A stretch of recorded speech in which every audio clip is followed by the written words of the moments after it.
We basically already did the show. I'm hanging out with Lauren Southern and Seamus Coughlin, and we were talking about last night with Lance from the Surfs on Timcast IRL, the clips that are popping up on the internet about what happened. There's like a million things to address in this.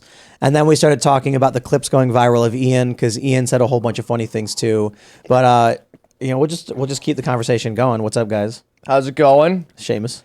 Yep. Happy to be here. How could you not keep Lance here for me? We had unfinished business. I asked him when he was leaving. I mean, when we wrapped the show late, it was 10:30 already, and I was like, we want to do the members only, and it's just like kind of late, and he was like, I don't know, man, I don't know how much longer I have, and then I said 10 minutes, and he was like, yeah, but I don't want to like dip out in the middle of it and have people get mad at me and say that I ran away or something, and then I was like, well. The truth is, if you don't do the members only, they're going to say you ran away. And it was like, all right, but let's just try to do 10 minutes. He stayed for an hour. So I really do. I think it was great. I think the issue when it comes to the culture war stuff is that the left, their position is my tribe has said these things are what I'm allowed to say. Yeah. And then the quote unquote right, which includes like traditional liberals or whatever, is here's my moral logic and why I feel this, like why I believe these things. So his positions are often, this thing is true. I say, why is it true? Doesn't matter. It's a talking point. We say it. And then for me, it's kind of like, here's why I feel this way about this law. Seamus, why do you feel this way about this law? And then, but anyway, long story short, I'm glad he did come, and but he did have to leave. So sorry, Lauren.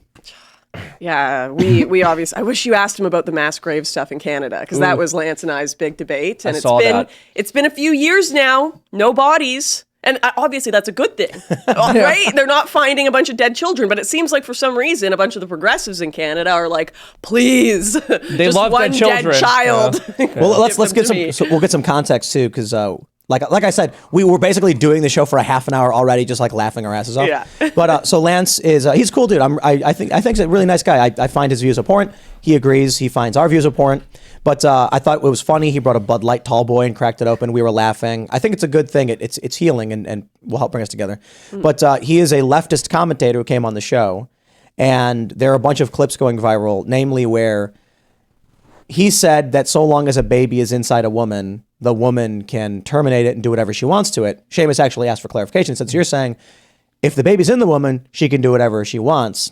And he was like, effectively, yes. And then I said, what about meth? And then he said, no, because that's intentionally killing a baby. And then I was like, wait a minute, hold on there. So now these clips are going up, and then someone tweeted they had not seen Lance get BTFO'd this badly since he had a conversation with Lauren Southern. So that should be the context. So like, what is the mass graves things? I'm not familiar.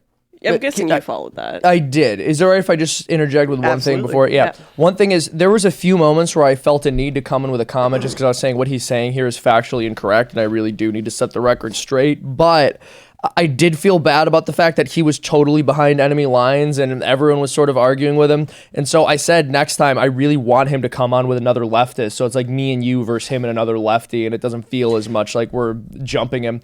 But to be fair, a lot of people in the comments, and it could just be because they're people who agree with us, were saying, I didn't think you interjected too much, and so they didn't feel like it was unfair by any means, and he did choose to come on the show, but I would really love to do it with another lefty. But this is 2-on-2. This is an important point.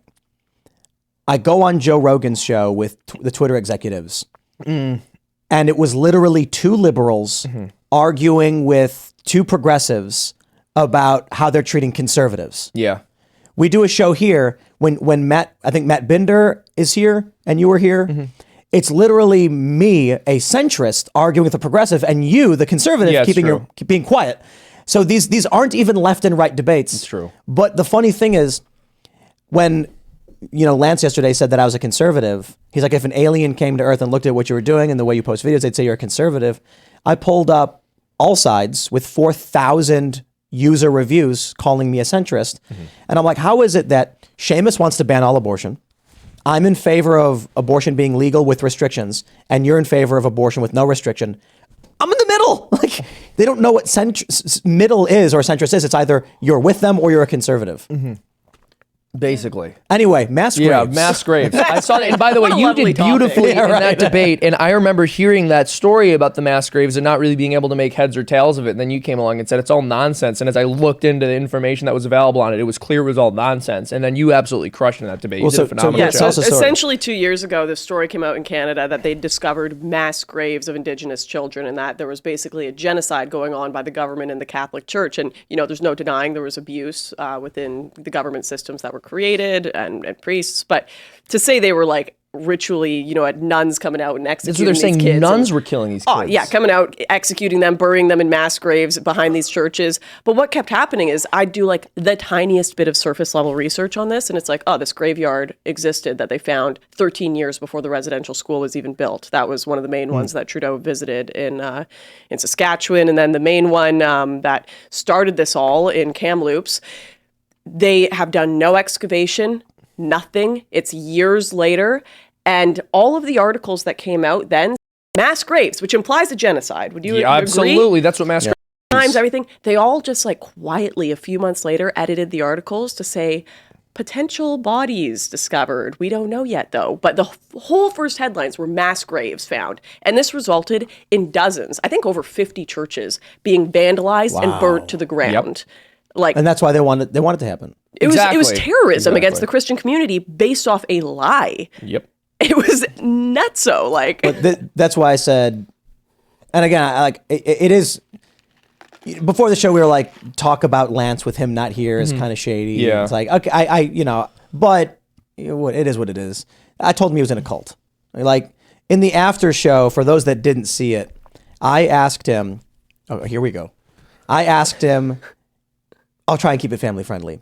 If you engage in adult relations with a trans woman who's male and has male body parts, are you gay? He said, no. And I said, if you were to go to MGM National Harbor, and the reason why I use it as an example is, for one, it's obvious, like I was just there last weekend, but it's like a big shopping center with like a steakhouse and restaurants and casino, and you proclaim loudly to the thousands of people that position, that engaging in adult relations with a male who is trans is not gay. Do you think any of them would agree with you? And he's like, no, none of them would. I'm like, you're in a cult. Like, you're asserting this worldview that exists only among a tiny, tiny subset of people.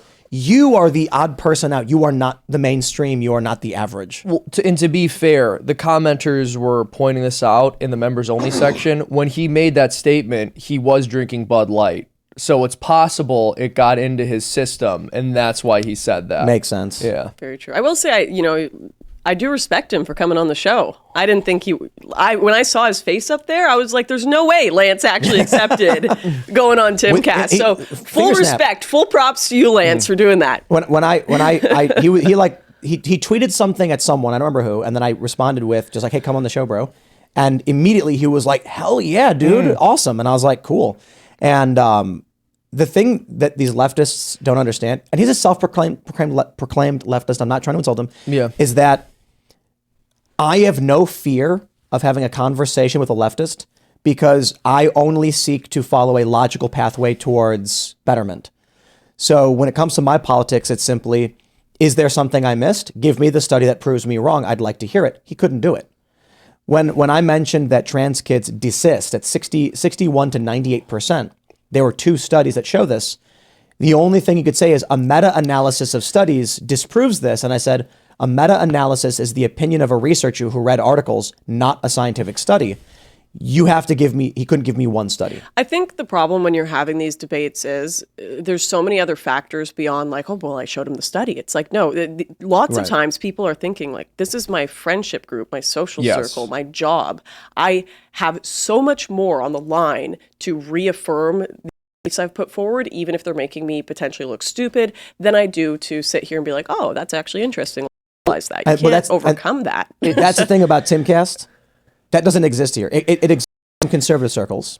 Not mostly, though. Like, I would say there exists a small tendency, because tribalism exists on the right as on the left. The left is overwhelmingly, I have to say this for my social circles. Yeah. The right is, there are certain lines I won't cross because of my social circles. But here at Timcast, Ian can go on a rant about fake Jews and usury, and we just roll our eyes, and like the conversation exists. Like, I'm not going to pretend to be conservative for conservatives or liberal for liberals. Like, if Lance or any leftist comes to me and says, here's proof you're wrong, I'll say, I have nothing to say. What am I supposed to say other than I was wrong? Yeah, I mean, look, I don't want to be wrong if I don't have to be. So if you can show me valid information that says that my worldview is incorrect about something, please pass that on. I think there's a very apt quote here. Voltaire did not say very many wise things. He was pretty terrible. But he once made a great point. He said, those who can get you to believe absurdities can make you commit atrocities. Yeah. Ironically, that applies to Voltaire and what he taught people and how they acted in the French Revolution.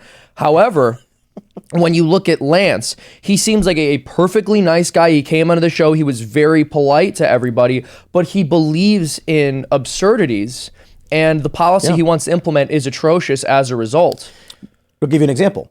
He thinks a pregnant woman should not be allowed to do meth because it would intentionally kill a child, but that if she goes to a doctor and requests the doctor intentionally kill the child, that's allowed. Well, that is a logical, moral inconsistency. And it was just interesting because sitting across from him as I was speaking to him, it felt like this was somebody who shouldn't believe these insane things. He doesn't come off as somebody who, if you encountered on the streets, would go, let's kill babies, let's mutilate children. But he's bought into an ideology that essentially forces him to hold those positions. And it's really sad. It's really sad. I'll never forget, I've been in a few situations where I've been around some pretty radical, crazy people while I was traveling the world. And there was one house that I went to and they had a baby there and they were like some gun-toting crazies. But I was looking at that baby and I'm like, this kid is probably going to be radicalized into this group as well. Like they're going to be, not, I love guns, by the way, but I mean, with the crazy ideology, it kind of makes it different. But anyways, I was like, this baby who's like a perfectly lovely little being, no matter what, they're probably headed on this trajectory to have the same beliefs as their parents, their community, everything else. And that's what when you talk about like Lance having these beliefs, I wonder what set of events happened in his life that led him to that position. And what set of events could occur that would ever make him change his mind? I think this is one of the greatest debates we have right now is like how much of our ideology is heritable, how much of it is environment, and how much is this reversible? You mentioned this before the show, and I was thinking about it. 'Cause, we talk about nature versus nurture. And I think it's a mix of nature versus nurture. But I don't think it's the politics you inherit. I think it's the social characteristics. I believe that Lance is of a genetic predisposition towards social conformity. And so that is to say, I believe that there are some people who are predisposed more so towards following the crowd and some people who are predisposed to reject the crowd. And I think there's good reasons why that exists in human psychology. I don't think it's absolute. I think someone who is of a family genetic line that is predisposed towards being a follower could absolutely be a leader because I think these things are only a small faction, small factor. But I think there's good reason why they exist in humanity in terms of human development and how societies form and function. There is great benefit to following the crowd in a crisis and disaster if you took a bunch of leftists, gave them their authority figure, a crisis happened, you do need, in certain emergencies, quick executive action. And you need everyone to fall in line. At the same time, if everyone falls in line, you commit atrocities, your system will break down. So there's a balance between the leader, like people resisting the establishment, people in favor of it. There has to be a balance. Yeah. Well, I would also add this, and this is probably the last thing I'll say about Lance, and I don't think it's some like horrible thing that I wouldn't say to his face by any means, so I'm comfortable saying it here. You thought he smelled bad? Yeah, absolutely. Just horrible. No, he really, there's this idea of the banality of evil, how someone who is an otherwise decent person can participate in just morally entirely unacceptable behavior, right? And promoting this stuff on a national level with a public platform is absolutely horrible. He's doing a lot of damage, but it's so strange because he doesn't strike me as someone who is intending to act maliciously. He's just very confused. And I don't know how to convince somebody like that, but it's certain that what he's doing has massive negative effects on the real world to the point where it could seriously harm children. Authority. That would convince them. And so a social authority, right? The idea that you are on the right side of history. There's that viral clip going around now of Taylor Swift, and she was like, I need to be on the right side of history. Oh, yeah. Right, she's wrong. But think about it this way. There's an invasion China storms the beach of California or whatever, and then starts moving very quickly across the United States, taking over countries. You can't now have like a committee sit down and have a logical conversation, or like you need executive action. You need someone to be like, I got a plan. Here's what we got to do. Please do it. Now, if you have 100 people that are social conformist, and the leader comes in and says, we face an existential threat, trust me and do this thing. You start building walls. You start getting guns. If they just say, I'm going to fit in and do it, that's a huge net benefit to your society. But when you get to the point where there are evil people in charge and corruption, people who seek to only extract value, those followers become zombies marching behind a corrupt institution. Yeah, I would mostly agree with that. And I'd add something else. You brought up a very key phrase here, the right side of history. We hear this constantly. I want to be on the right side of history. What you're essentially saying is, long after I am dead, I will still be seeking the approval of others. It's a very sad way of looking at the world. And I'll also add that if you have eternity in mind, being on the right side of history is a very small, petty ambition. You should be trying to get to heaven. You should be trying to be on the side of truth, not the side of whoever's going to end up writing books 200 years from now if they happen to remember whatever small political movement you're a part of. I saw the other day that Tucker text leak where he's talking about kind of rediscovering his empathy, watching this video of a Antifa guy getting the shit beat out of him. And he's like, oh, this is actually a human being. I shouldn't want this guy to be killed, even though I had that spur of feeling. And I retweeted it and basically said, you know, how are people crapping on Tucker for showing this moment of amazing humanity? And some guy replied, this is why the right always loses. Why are you taking this position, Lauren? We should want our enemies dead. And you never want to win the war or the battle. And I was thinking exactly that. I'm like, mate, you've already lost the battle, the one that matters for your soul. Yeah. Like that's the battle that matters. Not to say that there aren't these political fights that we can have and try to have victories in. But if you've lost your soul and you've become just like the people you're trying to fight, what's the point of it all? That's why I say all lost. The left likes to say the ends justify the means. Yeah.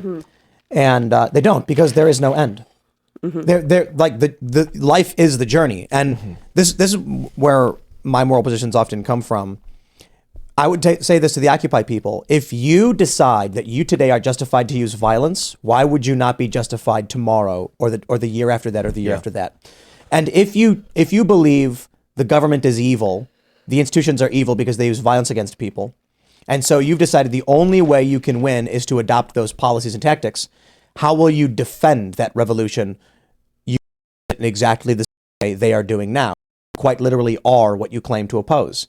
The only way to truly win is to stand up for your principles, hold them true in adversity, no matter how difficult it is. Yeah. So we talk about the culture war and trying to win. And I think the culture war is a perfectly serviceable phrase, but it doesn't paint a full picture. The reality is we are engaged in a spiritual war just by the very fact of our existence as human beings with rational souls in a universe where good and evil exists. And the culture war is one of the battles that exists within spiritual warfare. And what's very interesting about spiritual warfare is, at the very least, from the Catholic perspective, it's a total inversion of, at the very least, outcome prediction ability with respect to other forms of warfare. So in a worldly war, in a physical war, you know what side you're on from the get-go. And then in battle, you learn who wins. With spiritual warfare, we know who wins. We know God wins. We know goodness wins. But through battle, you figure out which side you're on. That's the difference. And so if you abandon your principles in order to beat the bad guys in the culture war, you are placing yourself on the wrong side of the spiritual war in order to attempt to win a battle. So you've completely defeated yourself. Yep. Good will win. Good does not need you to do evil so that good can win. It's going to win. What you're determining in the culture war is, which side am I on, good or evil? Have you ever watched that movie Big Fish? No. No, do you remember the scene where he goes to the witch and he like goes to see his future, how he dies in her eye, and he's like, oh, I want to see it so that I know I don't have to be afraid of anything between now and the point that I die. And he goes and he faces all of these crazy battles and like stays true to himself because he knows, no, this isn't the moment for me. And it kind of reminds me of that. Like, you know who's going to win. You know what's at the end. Certainly if you are a self-proclaimed Christian watching this, or just someone who believes in like the concept of truth will come to light and that's what matters. Yeah, then stick to your principles because that's, you know what the end goal is. There's no need for these petty little changes in your spirit. Let's talk about the right side of history. Going back to that. Yeah. Was John Brown on the right side of history? No, I don't think so. He was. So he was, in the sense that they wrote history books about him. No, slavery ended. That's what I'm saying, in the sense that they wrote history books about him, but going up and shooting someone in the face who was a non-combatant. You misunderstand. No, I get what you're saying. Today, slavery doesn't exist. Yeah. He opposed slavery. His fight and what he believed in ultimately won. Yes. So if you go back in time and say anti-slavery and pro-slavery forces, who will be on the right side of history? John Brown was a psychotic individual who sacrificed his own children and was hanged for treason. Yeah. At the time, they said that he was a bad guy. He was a criminal who deserved death. Yeah. So these people who today are like, I want to be on the right side of history, supporting the establishment cause does not put you on the right side of history. Yeah. John Brown was seen as a criminal and a traitor who was hanged for it, who sacrificed his own children. But 100 years later, with slavery being abolished, they put his picture on casino chips over at Hollywood Charlestown races. They revere him. There's statues and monuments to him, despite the fact, the government killed him for treason. Well, also because we have no principles. So yes, abolition was a good cause. Slavery was horrific. Today, I believe the equivalent to that is the pro-life movement. I would not say it's acceptable for a pro-lifer to go murder somebody who's had an abortion or an abortion doctor. And the idea that John Brown was justified in doing so is also absurd. I agree with your point, though, that he's on the right side of history, quote unquote, because our establishments have decided that we can do evil, that good might come of it. But my point is simply this. People today are saying, I want to be on the right side of history. So Taylor Swift, in this video, wants to support what she sees as good thing of the moral majority. But that does not mean you are on the right side of history. It just means you're marching in lockstep with the narrative. And that often is not the right side of history. Exactly. And not to mention, like, what people read in history books 100 years from now might be completely different than what any of us are experiencing. Yeah. You think about the false information that's spread in media today at the mass scale when we have video cameras to prove what's going on. You really think the crap we're reading about, this happened 1,000 years ago, wasn't some like egotistical king off his head? Like, put that in there. Well, I remember learning in school. Sorry, I've got Life magazine. I have like 90% of Life magazine. I went to a bunch of antique stores. I found a whole bunch. I bought a whole bunch. I got the first copy. I have Life magazine from like a month before D-Day, and it shows photos of tanks and armaments in the UK, and it says the US is bolstering the United Kingdom's defenses in preparation for any kind of invasion. That was fake news. Back then, people thought history at the time was the news being told, we have sent defensive armament to the UK. Now what do we know? No, they were preparing an invasion of Europe to push back the Nazis. So when we read a news story today, in 10 years, they might be like, that story was fake. The real thing we did was this. Like, we might learn something about Afghanistan. In the withdrawal that at the time, were like, Joe Biden abandoned Bagram. For all we know, 10 years from now, it'll be like the terrorists snuck in and planted bombs and he evacuated our troops. And it was never reported because of the security threat to our personnel. Not that I give them the benefit of the doubt, to be honest. No, exactly. Well, I think usually when we end up with more information about what truly happened, it's much less flattering for those in power, which is why the lie was told in the first place. Look at MK Ultra. Look at Operation Northwoods. I mean, these are just mind-blowing facts of history. If you thought those things happened and the government hadn't openly admitted it, you'd be considered a deranged lunatic. But it's undeniably factual. Is that the vibe they put around that persists, though. If you even talk about MK Ultra today, people will be like, funny conspiracy. It's like, no, what are you talking about? They admitted it. But it's weird because, growing up, hearing about conspiracy theorists and like the negative stigmas and all that stuff, you could feel that it mattered. That if the media attacked you, like it put you in this negative position. I literally could not care less. No, not even a little. So I'm thinking about this the other day when we have Lance on the show, and he said we were talking about trans kids And I said, they won't have any sensation. They won't be able to experience sexual sensation of any kind. And he goes, it's really weird. You're obsessed with people's genitals. And I'm just like, bro, you're not going to shame me into not making an argument because I don't care what you think. I have seen what your boos mean nothing. I've seen what makes you cheer. Yeah, exactly. So if you, as this leftist, holds an abhorrent moral position and then tell me I'm weird, I'll be like, bro, there's a lot of things about me you think are weird and I think you're despicable. You know what I mean? Mm-hmm. So when it comes to today's day and age with MK Ultra, John F. Kennedy, bro, I'll sit here right now and be like, oh, we had Ron Paul on the show and the first thing he says is our government killed a sitting president, John F. Kennedy. And I'm just like, okay. Well, and this you're not going to shame me into not believing. I don't care. I just want to mention one thing. People are like, Joe Biden is a Catholic president. I'm like, then why hasn't the CIA killed him yet? You know what I mean? Everyone keeps claiming Joe Biden's a devout Catholic. Why is he still alive? People always, they come up with this idea that, oh, well, if these conspiracies were true, someone would have said something by now. No, they wouldn't. If they were sane, they won't. If they sound sane to the media, they won't, because they want to keep their job. They want to feed their family. They don't want to be outcasted from social groups and potentially, get in jail time for leaking government secrets, whatever it is. If someone is a bit insane and they're willing to say these things, usually it's because their life has fallen apart and they're like, what do I have left to lose? And then they can be very easily painted as, they're a lunatic. They couldn't keep their life together. I mentioned when it comes to any president, I'm like, I bet the first thing that happens when the president gets elected is a guy in a suit shows up and just slides a picture of John F. Kennedy on their desk and doesn't say a word, just stares at him. And they're just like, I get it. Like, quite frankly. And then gives him the flat Earth map. Yeah. The firmament. They show them. They're like, the going to Mars thing. Yeah, we'll hire Michael Bay, but your first diplomatic mission to Hyperborea.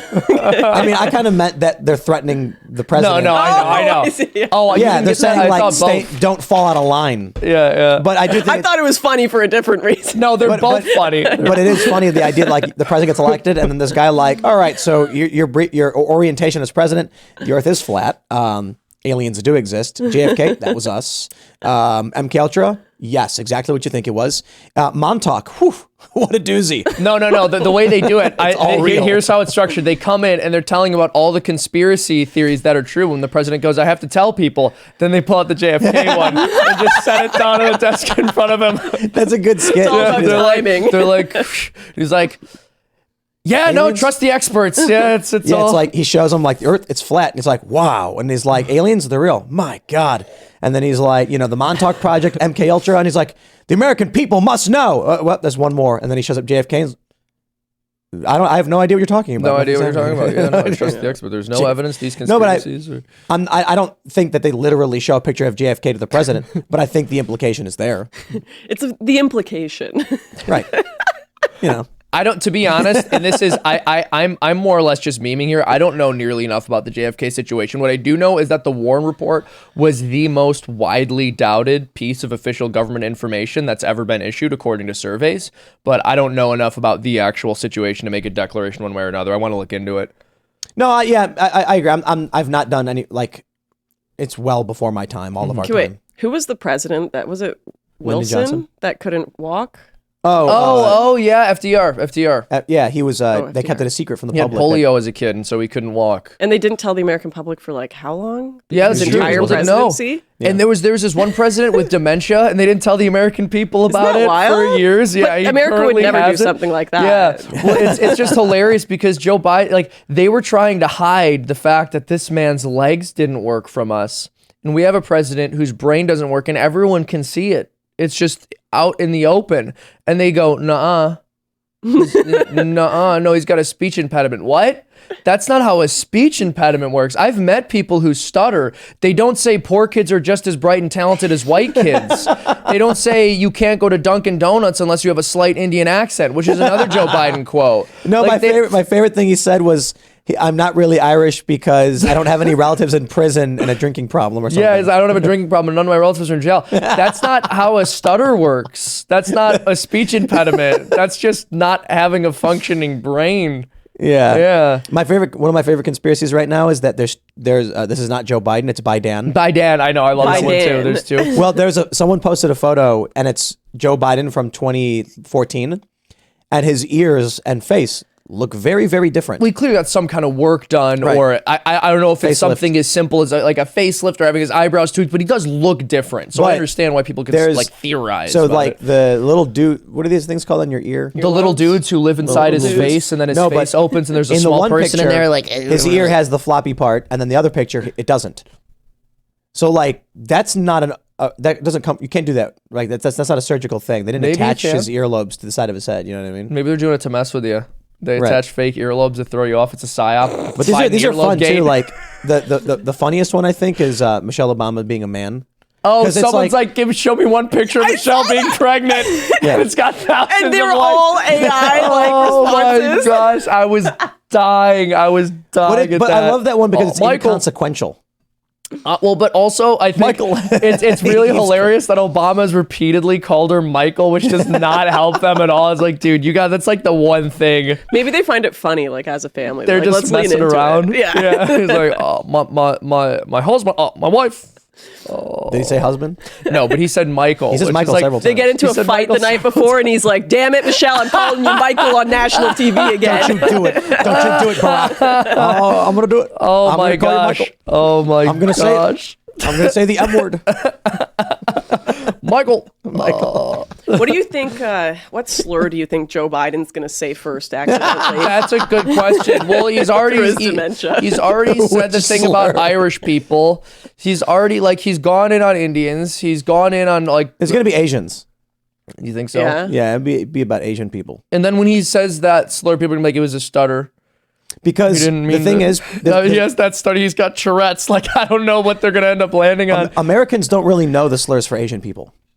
So Only other Asians do for different kinds of Asians. Only 'cause people no one like goes Joe more Biden who hardcore. have done deep research on slurs. no, I think he'll say it because he'll see it and then be too like a younger person might see the context and be like, I don't know what that is. I'm not gonna say that. But Biden's gonna read the prompter.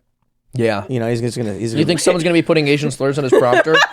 he's gonna be addressing Asian people and he's gonna be like, I'm gonna say it. I'm gonna say the G word. You know what? I'm sick or not. No, wait, that's Obama. Obama. What can I say, man? I want to say Call it. him there. Why can't I used to say it all the time in the 50s? Dude, it's crazy, and I've made this point a million times, but I'll make it again. I remember being taught in school with a wink and a nudge about how horrible and stupid Republicans are, that Ronald Reagan became senile towards the end of his last presidential term, and how shameful it was and how absurd it was that the Republicans were willing to allow a man to stay in office when he was in cognitive decline. Biden was clearly demented during the primaries. He didn't even have to be the nominee. They went out of their way to choose a guy with dementia. And then they ran him and he won. And they're Well, like, they hid him in the basement. Huh? They I hid know, him. Joe Hayden. As Trump called him. They needed someone who looks like cute. They needed because like people looked at Hillary and they're like, she wants to bomb some This is brown definitely a countries. They lizard. just look Well, at like When people look at Hillary Clinton, they imagine the witch from Hansel and Gretel, Yeah. who wants to eat your children. And then some people literally No, dude, saw that. I'm in sorry, Hillary but Clinton. the witch I imagine is Hermione, Tim. And I think Trump is Voldemort. And I think she was going to defeat him with girl power. Excuse me, am I right, Lauren? Hermione am did I not right? defeat Voldemort. That is just wrong. Well, maybe in J.K. Rowling's transphobic revisions, but from what I remember, Hermione was Harry's stage name when he went to drag shows. They're know actually what? the same person. the only way the Republicans can beat Joe Biden is because there's two people in this world that can get away with anything. Mm-hmm. People with dementia that are old and toddlers. That's about it. That's true. That's actually a good point. So they need to lower the age. They need to like a run for president? Hezbollah dude, you know?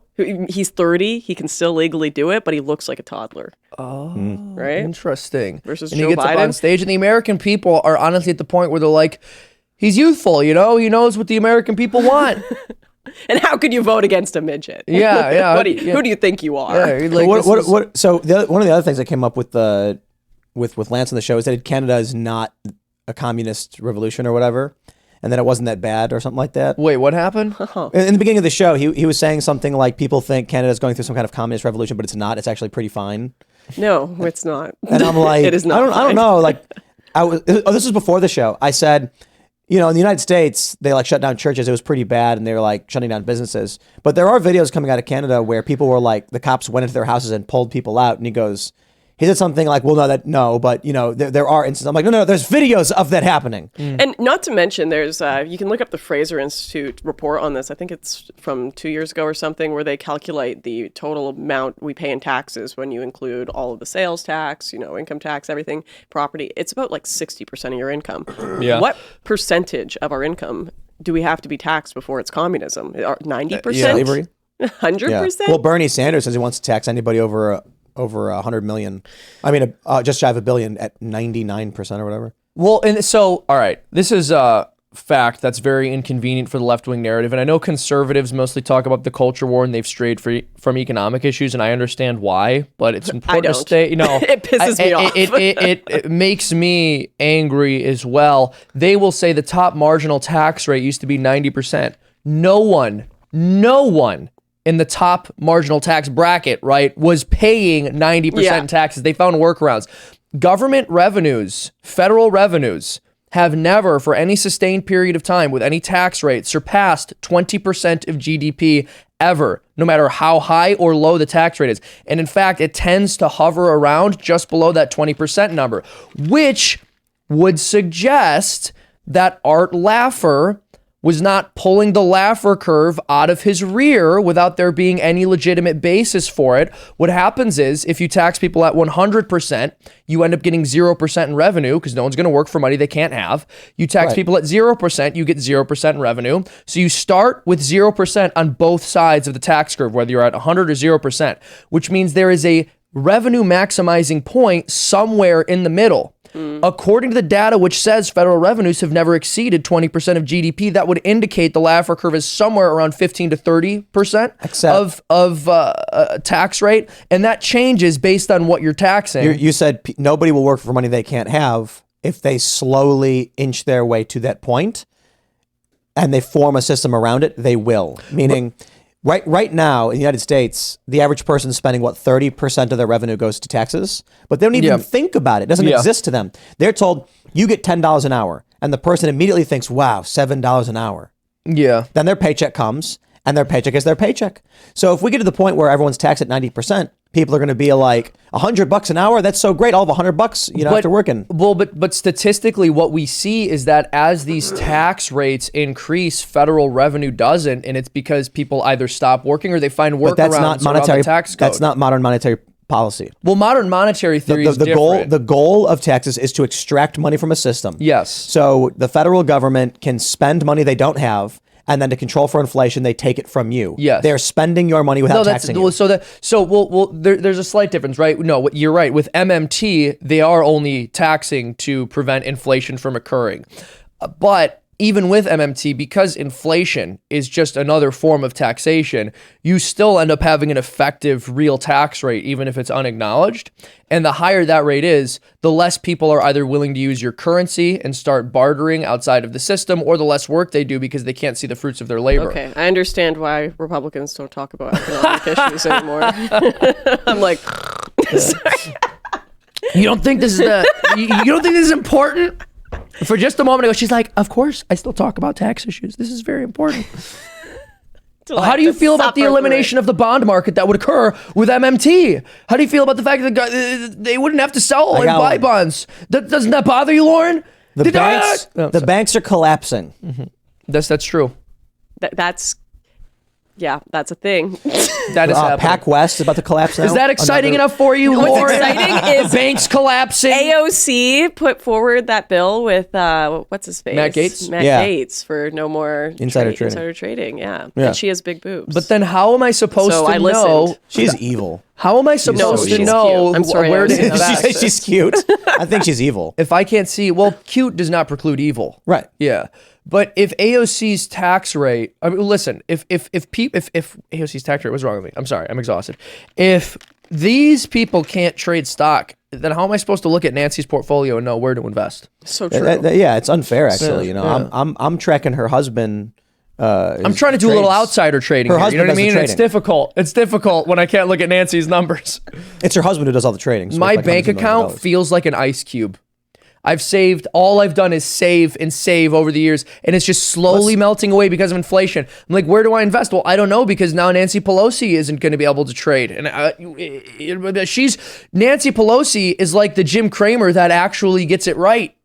Inverse Kramer. Exactly. So, but let's talk about AOC, why I think she's evil, because you had that story of the... Because you want to date her? No, like... Why are you so obsessed with her, Tim? Why are you What's obsessed? going on? She's a little weird that you have so many very famous. feelings about She's very AOC. famous.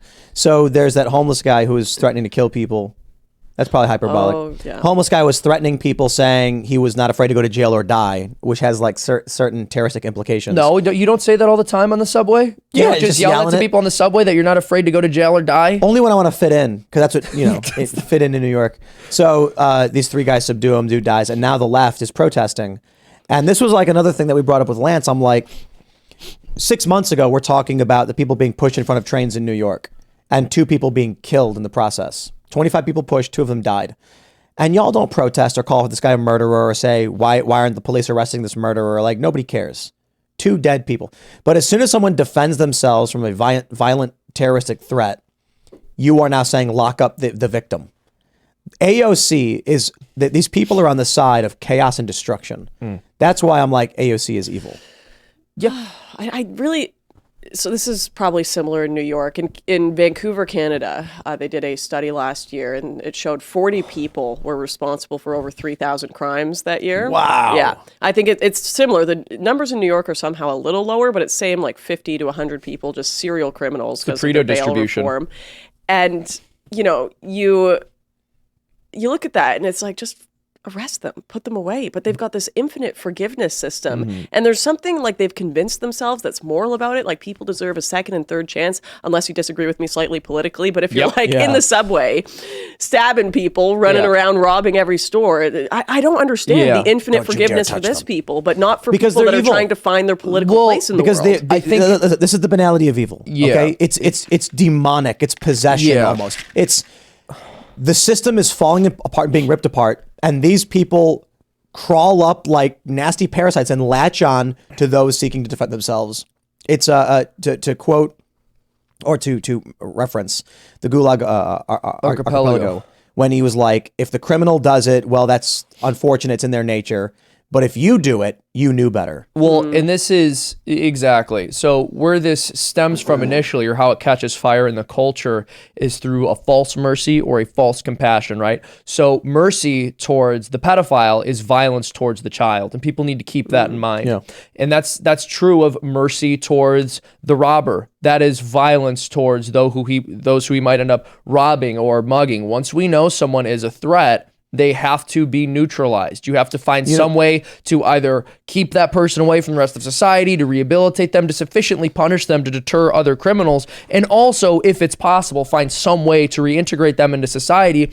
But we don't really make a concerted effort to do that anymore, especially in left-wing areas, because the dominant belief is the only reason crime is ever committed is because of underlying socioeconomic factors. And so, it's not just that they're being hypocritical and saying, these people disagree with us, and so we're going to eliminate them from public life while giving criminals a slide, or giving criminals a pass and letting their behavior slide. They actually believe that the reason the criminal acts the way the criminal acts is because of people who disagree with them. Because we don't want to allocate resources to the social programs that they claim are a panacea for all societal ills. And that means at bottom, we are responsible for the crimes being committed. So it makes sense from their delusional framework to punish us for saying things they disagree with and not punish the people who are actually committing crimes. This is I just went and saw Guardians of the Galaxy 3. Just came out yesterday, Thursday previews. That. And I don't want to give any spoilers, but if you've seen the trailers, it's about the High Evolutionary. What that? He wants to create a utopian society through genetically modifying people to make them perfect. Well, but that's intriguing. Without, I mean, it's such a common trope in media to be like, every bad guy's Hitler. You know but what it's I mean? also because we're still living with it, right? The progressive movement is the intellectual heir of eugenicism in early 20th century progressivism. Well, that was an interesting thing. Let's here we go talking about last night with Lance, is that when we were talking about abortion and pro-life versus pro-choice, his position was, for any reason or no reason, a woman can end the life of the child within or no matter what, right? And so there were a few things I brought up. I think that they're trying to genocide trans people, they're trying to genocide autistic people, and they're trying to genocide Down syndrome people. The Down syndrome people they fully admit to. Yeah. There is a Down syndrome person genocide occurring on the planet. Iceland proudly proclaims it, and the left is in favor of it. That terrifies me. And it terrifies us because if we get to the autists, all of us would be dead. That's, I mean, but when autism is, it's like you're being somewhat facetious, but when they're now, She's like, I don't know. when they're expanding the definition of autism Yeah.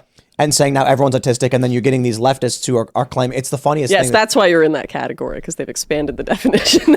No, but I mean, like, these leftists are coming out being like, I think I'm autistic. Yeah, Like, yeah, shut yeah. up. No, you're not. You're just, you have lack to have a mental personality. disorder or you're boring these days. There's a real thing to be said about this, right? So obviously there are certain social difficulties and disabilities that should be addressed through specified care towards that person, trying to integrate them into society. However, the argument that the left will make about genuinely destructive psychological pathologies just being a matter of social construction and not being the threat that we think they are is actually true of a lot of psychological ills that the left wants to talk about and demonize. So when it comes to saying that kids have ADHD or autism, oftentimes that's just a kid with a different learning style. I'm not saying that's true 100% of the time, especially when we're talking about autism, because that's a much more complex issue.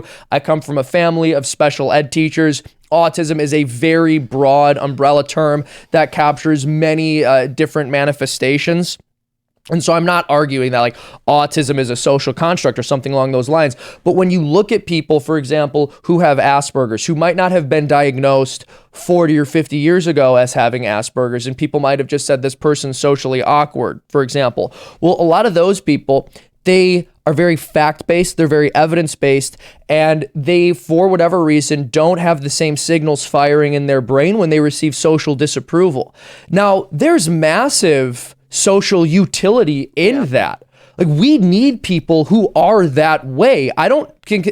There might be a quality of life discussion to be had there, and it's good for us to have increased awareness and sensitivity towards that condition, but that person plays an important role in our social structures. You do need people like that. And I think that they are public enemy number one to people on the left and to ideologues, because they can't be shamed and they see things very logically. So they're willing to say, well, no, a man can't become a woman. That doesn't make any sense. And when you go, you're a bigot, they don't care. I have an idea. Here's what we do. Seamus, make a comic where the villain, do like a graphic novel, so it's got start to finish, and it turns out the villain, right? This conservative, corporatist, pro-war, pro-life guy is confronted by the superheroes, and he's like, you think you can stop my evil plan? My evil plan's been enacted for the past 20 years. It's already happened. And they're like, what? No, how's it possible? And he goes, I have convinced the Democrats to abort and sterilize their own children. Ha ha ha ha ha. And then it's just like, show Democrats a villain, and his plan is quite literally what they're already doing to themselves. The reason I say this is because I'm like, part of me wants to say to the conservatives, why are y'all so hell-bent on preserving the genetic lineage of people who are desperately trying to end it? And it's like, I know the answer. It's because conservatives are immoral people. They're made in God's image and likeness, even if they're wrong. Right, who believe like you shouldn't harm the children or whatever. And my attitude is kind of like, I don't know if I will win the argument with the left on terminating and sterilizing their kids, but I do know that in 100 years, they won't exist. So when you see radical ideologues behaving the way those on the left do, where they're destroying others and destroying themselves, I think it makes perfectly clear that Christians have been correct for all of history with respect to the doctrine of original sin. Right? I just don't think you can deny that there is something in the human person that wants to destroy himself and others. And in every society throughout all of history, when behavior is kept unchecked, that manifests itself very, very clearly. And the more we stray from Christianity and the more we stray from the natural law, the more viciously that manifests itself. Let me, can I give you the Ian response? Go ahead. There are two wolves inside of us. One is there's some evil, truth one in that, is right? good. There's Which one truth. wins? There's some the truth one you in that. feed. And there's some truth in that. I think it's a very wise way of putting it for a culture that existed outside of Christianity, right? Because I believe that's an old Native American saying. I don't think it's Native American. Is it? I've heard it was Native American, and it could also be a complete fabrication by someone on Tumblr. I have no idea. It was some 50-year-old hippie lady and she was a white liberal woman in the 70s or something, and then she told everyone it was Native American so that they'd believe it. No, it was a 40-year-old virgin on Reddit. But. Yeah, right. It could be something like that. And they quoted themselves. There is something, and so you point this out when you say, well, the left are destroying themselves. Yet without God, man destroys himself. It's not just that he doesn't attain perfection, it's that he dives headfirst into hell. He goes into the opposite direction. I'm not a Calvinist. I don't believe in total depravity. I believe that humans suffer from original sin, but I believe that there's goodness in us as well. However, when human beings are left unchecked and they go down the road of vice, they do end up pulling themselves down into hell and everyone else around them down into hell with them. Yeah. Well, people feel very judged. Like, if I'm sure you guys have been in situations, certainly in the media stratosphere, where it's like someone will pull out a line of cocaine and it's like, no, I'm good on that. I've never and had they're that like, happen. who do you think you are? You think you're better? You think you're better than us? Yes. Like, All right. So it's like. I don't have a similar experience with like cocaine and conservative media. No, I don't. Lauren, you're allowed to say whatever you want.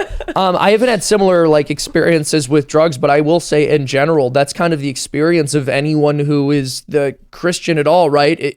You don't have to say anything to somebody about the choices they're making, but if they know that you disapprove of them, even if you haven't voiced that disapproval, they become very upset with you. Isn't that because crazy? because every single human being, even though we are flawed, there's something inside of us that knows the difference between right and wrong, and I think it's possible to silence that voice. But real quick, I agree, and I think last night's conversation really exemplifies that. The conversation that Seamus and I are having is, let's look at the world from a logical perspective. What are our goals? What do we agree on? Like, we all agree the world should be better. Humans should be better. We want people to be happier. Let's now work through the process by which we can accomplish those goals. The left was saying simply, what do I have to say to fit in properly? But when it came to the conversation about meth and choice, Lance had a clear cognitive dissonance in that he knows he cannot say a woman should be allowed to do meth while pregnant. He knows there's something wrong with that, but he knows his side told him women should be allowed to kill their baby whenever they want. So hence, what did he say? He said a woman should not be allowed to do meth because it's intentionally killing the baby. Even though a second prior, he said a woman should be allowed to intentionally kill the baby. This is something that I've been trying to wrap my head around and have actually found sympathy towards the left for. I think that there's this all-encompassing defense of sometimes behavior that doesn't make sense or that will seem like horrible behavior if you're trying to explain it or justify it in any sort of media setting. And I think that often comes from the left because there's this radical acceptance of brokenness that, the right in some way offers through Christianity, but in the same sense, because the church is imperfect, because humans are very judgmental, and there's also a large component that is not Christian of the right, there is, without a doubt, an extremely judgmental side to the right wing. And people who are very aware or shameful or maybe even grew up in religious communities that have that internal shame are like, I would rather join the side that is going to accept me for all of my brokenness. And not just that, and this is the fundamental problem with the left, is not the acceptance, but the lifting it up as a virtue. Look at indulgence. I want to address that. Look at Milo. Milo is a gay man. What? Milo says that he will no longer. Does he say he's former gay? He says he's celibate. He will no longer act upon these things. Okay. The left then says Milo claims he's straight. They lie. Okay. Milo is in the position where he's engaging in a behavior that the right views as like aberrant, or something like that. And he's decided he wants to be a better person, so he will abstain from these behaviors. The left is the inverse of that. They say they have a depravity or an aberrant behavior, and they demand you accept it so that they stop feeling bad about doing it. Yeah, and so this goes back to the point that I actually was going to make a moment ago. So I'm glad you said that. When a person is behaving badly and you're not, and they know that you're not, you become a proxy for their conscience. Yeah. They're not mad at you. They're mad at themselves. Agreed. And they're at war with their conscience. And now they see you, whether you have articulated it or not, making it clear that that behavior is unacceptable. And so now they have to regard you with the same contempt that they do the voice in their head that tells them what they're doing is wrong. This is the best explanation of original sin, or the easiest way it's ever been articulated for me to understand it, right? That there is something within people that would drive them to depravity or amoral behavior, and everyone has it within them, and we have to actively choose to be better people. That is, there are things that give us gratification and pleasure, but we recognize you shouldn't just act upon all of these things. They could be bad, they could be destructive. The left seems to be saying, especially with the child drag shows where they're saying it's not going to look itself and things like that, you should just stop making them feel bad about it. Exactly. But that means they know something they're doing is invoking a negative reaction. Have you guys ever listened to Gabor Mate? He's an incredible psychologist. He worked on a lot of addiction cases on the East End in Vancouver, Canada. And he says the one common thing that he's found amongst addicts is not, he says it's not actually the addiction that they're struggling with, but it's some sort of painkiller. Yeah. That every vice is a painkiller for something people have been through. And so I think that the world is very broken, and I think there are a lot of people that actually, I think most people start out wanting what conservatives put up as the vision. Yeah. They want the family, they want the white picket fence, they want all of that, they want the community, and then something happens in their life that sets it astray, and they begin finding painkillers, coping mechanisms that are vices. And then they look at conservatives shaming them and they say, they're already psychologically in enough trauma, can't get through it. They can't deal with the shame. So they go to the side that accepts them when fundamentally broken people exist in this world. I don't think it's going to be any internet shaming, this or that. It has to be community, real people that go and help them. And it's the internet, the radical acceptance and the radical rejection that is sending people further into the spiraling. But so what's happening now is, for people like me, disaffected liberals, traditional or classical liberals, you can have views the right doesn't like, but they will sit down with you and have a conversation. Yeah. Dave, it's remarkable how the left recoils at the idea of Dave Rubin and Ben Shapiro being friends, because they were like, Ben Shapiro opposes gay marriage and thinks what Dave Rubin is doing is wrong, and Glenn Beck says that Dave Rubin shouldn't have kids, and I'm like, isn't it funny that we all know that Dave Rubin is well aware of that, and the issue is, despite the very serious moral disagreements, there's still an effort between these individuals to be compassionate towards each other and to try and find a way to accept each other or save each other. And the left outright says, if you're not with us, you're against us. So what's the end result? Dave Rubin, who by every basic right should be on the side of the individuals who are saying he can do these things, finds himself on the side of the people who are saying we don't like that he's doing these things, because they're still nicer to him. They're still the left doesn't seem to get, they can't grasp this. Dave Rubin is a grifter because he's friends with these people. No, these people are friends with him and they're being nice to him despite not liking or agreeing with what he does.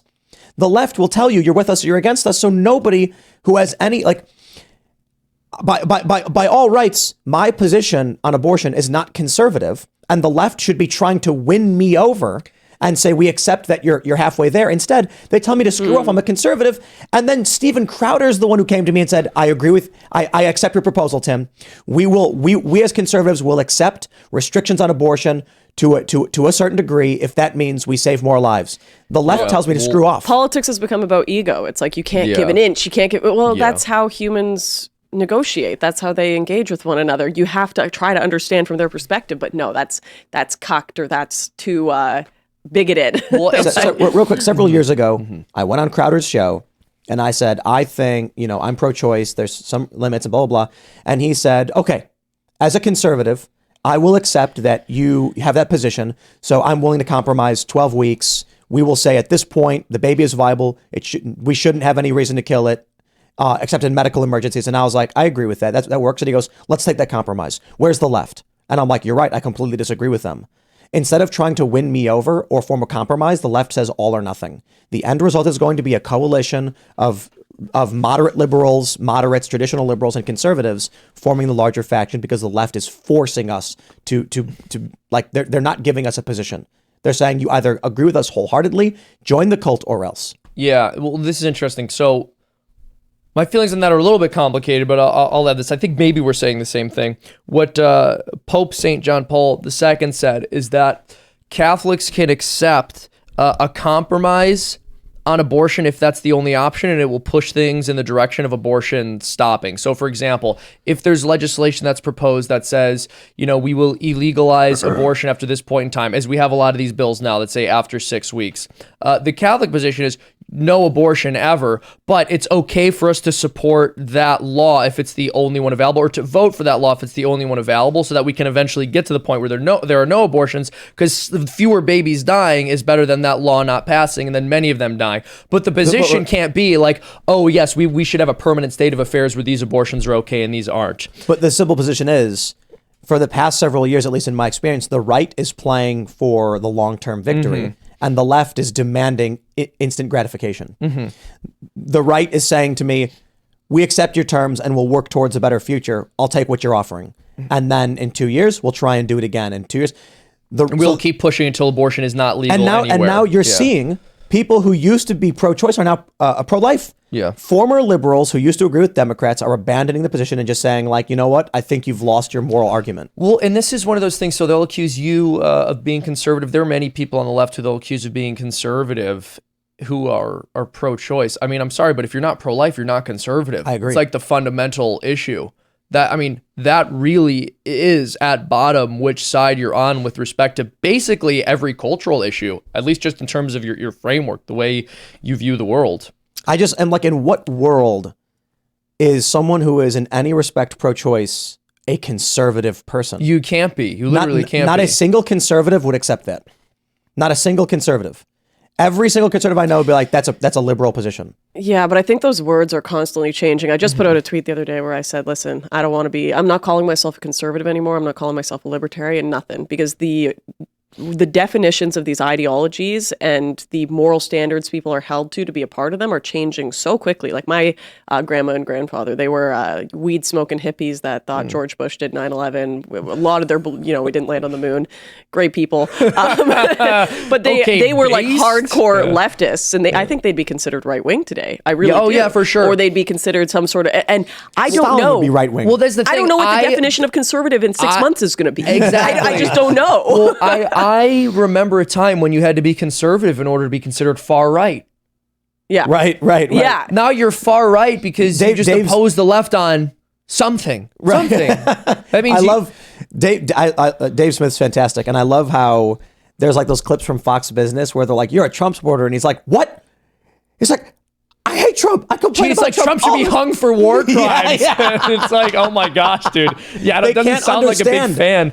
That classic MAGA talking point, Trump should be hung for war crimes. There you go, Dave Smith, like as if he's a Trump supporter. I just, and Michael Malice as well, like the left is a cult. They cannot fathom that there is this whole spectrum of disagreement outside, and we're all hanging out with each other. I got Michael Malice coming on this show, not a leftist, saying abolish the police. And he's more likely to culturally agree with conservatives. That's the thing, yeah. I enjoy talking with Michael Malice because I feel like we have enough common ground, but there's enough to argue about too. We'll sort of give each other a little bit of pushback, so it sharpens the rhetorical tools, so to speak. And it's just exhausting when you're having a conversation with someone who is committed to misunderstanding you. And I think that happens when you talk with a lot of left-wing people. They really can't hear what you're saying, because if they do and they go along with you and you end up saying something that they can't deny is true, then their audience gets upset with them. And they don't want their audience to be upset with them. Yeah. Tim, what are you doing? Yeah, I just got a notification, and I have to pull this up. I have to pull. No, you guys. I have drank way too much of this, so you're in charge. John, take my seat for 2 seconds. Okay, so wait, we got breaking news. Oh, do we? Are you kidding me? What is this? Somebody troll you, buddy? It's from 19 hours ago. Oh my god. Kanye West hires Milo Yiannopoulos back to lead his 2024 campaign. Are you serious? Did he realize he really needed him the whole time? Bringing in former collaborator Milo back into the mix. Wow. I got a notification. So you got it 19 hours late though. I know. Someone sent it to me. Did you so are you voting yay 2024, Tim? I don't know, man. It's tough because I don't know if Ye actually is properly thought out his positions. you know, like he said all that stuff about Hitler. Those are kind of alarming things. I'm kind of like, I'm wondering if he's thought things. You know what's funny is a lot of people came to his defense over that, and like his point was that he as a Christian loves everybody. And I'm like, I understand the attempt, but for the love of all that is holy, there are people who are evil. And like, come on, man. You know, but Ian tried defending Ye after that happened, saying he's trying to say he's a good Christian and he loves everybody. And I'm like, I get it, but some people, like, dude, what are you talking about? Like, and what I can't stand is how the left often just isolates Hitler, Stalin, Che Guevara, for sure. Mao Zedong. I mean, like, there are just very, very evil, demonic people who must be stopped. And look. Well, there's some... Did Hitler like dogs? I'm sure. I don't consider that even a redeeming quality of the man. You know what I mean? For sure. But there's also something very bizarre about the fact that Hitler is the only evil person the left can identify in the 20th century. You know? Voldemort. And and Voldemort. So like, yes, obviously Hitler was a horrifically evil person. Stalin and Mao Zedong also were. It's just fascinating to me that there's only one person in the 20th century who we can all agree is evil. Stalin was also evil, but you've got tankies who will go off on, no, he wasn't that bad. And there are people on the left who won't say that they're tankies, but they'll effectively engage in genocide denial, the likes of which would get somebody called a neo-Nazi, but what they do it when they're talking about Stalin or Mao, so it's considered acceptable. There's no way he could have killed that many people. Okay, well, you're just a Holocaust denier at this point, right? Well, you know I'm really excited for? So J.K. Rowling writes a book series that's basically about magical Hitler. Voldemort is his magic Hitler? Yeah, he is. I mean, I told you. I believe in anti-Harry Potter action. But hold on, have you read all the books? No, I've not read Harry Potter. The story is Voldemort is he's not a pureblood wizard himself. He's a half-blood wizard. And he believes only wizards born of two wizard parents should be in control. Like, this is Voldemort. Tim's explaining why he agrees with Voldemort and why he's the best character in Voldemort wants pure blood wizard supremacy. So he's Hitler, basically. He's magic Hitler. Yeah. I didn't realize. And they call Hermione a mudblood because her parents are non-magical, but she has magic powers. So she's, J.K. Rowling writes this whole book, which is basically just, it's wizards, and then the bad guy's Hitler. And then she makes a new series, and it's called Fantastic Beasts and Where to Find Them. Guess what that's about? It's the 1920s, and there's a different magic Hitler who believes the exact same things. They're like, wait, hold on. So No. They're not magic Hitler. The wizards are an oppressed people. The wizards are? It's magic Malcolm X. Voldemort is magic Hitler. Malcolmy. Right? No. Here's my point. Hold on. No, I think you're right. I am looking forward to now the new story that J.K. Rowling writes, the sequel to Harry Potter, where there is a roving band of transmogrifiers who are trying to forcefully turn the children of Hogwarts into animals. Yeah. And they're convincing the kids it's better to be an animal. You see, my point is this. J.K. Rowling knows one evil Hitler. She writes a story, and the villain is just magic Hitler. Now that she's under fire from the trans community, the next story she's going to write is going to be some kind of weird anti-communist thing. Well, it's funny to me, too, I've said this before, conservatives will hold anyone who the left dislikes up as a hero, and I think they've done a good job not doing that with J.K. Rowling. Fortunately, I think most conservatives still aren't huge fans of her and her politics. Take the win, bro. No, I hear you, but my point is simply that... What's wrong with her politics? J.K. Rowling? She's definitely left. Remember, she rewrote Voldemort, or she rewrote Dumbledore to be gay. Yeah, and she Hermione's retconned black. that, and Hermione's black now. But that's so she plays into identity politics. But hold on, No. She then got shoved by the left into the hands of the right. No, I get it, but I'm also saying that I haven't heard many right-wing people go, "Oh, she's the greatest." This is the only point that I'm trying to make. And that's a problem. No. This is I think it's good, but that's not even the point I'm trying to make. Wrong. No, I think Excuse me, wrong. I think that the right should say we are glad J.K. Rowling stood up for this and said this thing, and that's good, while still recognizing we don't agree with her on everything. Wrong. However, no, excuse me. Quite frankly, Tim, you're disagreeing. Now I'm Fauci, you're Trump. The simple point I'm trying to make is what J.K. Rowling said was, I don't think women should be called menstruators. She basically made a tweet about the fact that women shouldn't be called menstruators. And the left went, she's genociding people!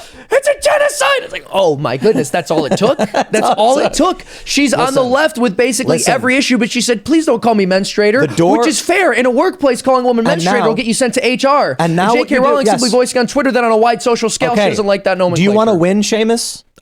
No. You don't know? I want to save my soul. Okay. Do you want to save the souls of other people? Yeah. Okay. So now I know where you're going with this. The largest intellectual property of our generation is the writer of that, who has just licensed the show to HBO. They're redoing Harry Potter as a series. Yeah. And it's going to be massive with 7 seasons like Game of Thrones. And they're going to... She needs to write the next chapters of this universe. And now that her mind has been opened to the horrors of the left, there's an opportunity for the right to say, absolutely, please hear what we have to say. And when the right approaches her with a delicious butterbeer and says, have a drink, she'll say, please explain. Then she'll say, I did not know those things. Then when she writes a story that will be read by millions, hundreds of millions of children, and it explains the horrors of left-wing ideology, you will have won one of the biggest culture war battles of our generation. I don't necessarily, there's a lot there. I don't necessarily disagree with the overarching statement you're making. I'm just saying it drives me crazy when conservatives go, this person is right about one thing based. It's like, man, the bar is so low. The bar is so low. The bar is win, like, bro. She's like, don't call me menstruator. We're like, based. It's so based. It's like, that's the bare minimum. Yes, but you have to move the line. You can't. No, I hear you. Look, I'm not saying it's not good that she said that. That's not what I'm saying. I'm saying I don't like when conservatives worship somebody who is just slightly less on the left than all the other lefties. Listen. Let's say there's a football field with 2 end zones. I reject your analogy. 100 yards. And everyone right now is at the 10-yard line towards the left goalpost. And J.K. Rowling is right there. And you say, okay, here's what we can do. We can fire her out of a cannon to the right-wing end zone. Or we can take her by the hand and start walking. What would happen if you fired her out of the cannon? She would explode into a million pieces and would be dead. I'm not, to be clear, I disavow. If you take her by the hand and start walking her slowly, it will take a long time, but she will actually make it closer to that end zone. Okay. My point is, in this analogy, you can't force someone from the far end to the other far end overnight. Let me make a much cooler analogy. So let's say we also have a football field, right? And we have a football player. And we have one football player who says, you know what? I think touchdowns are at the 10-yard line. So when I get to that 10-yard line, I'm just going to stay there and I'm not going to go all the way to the other side.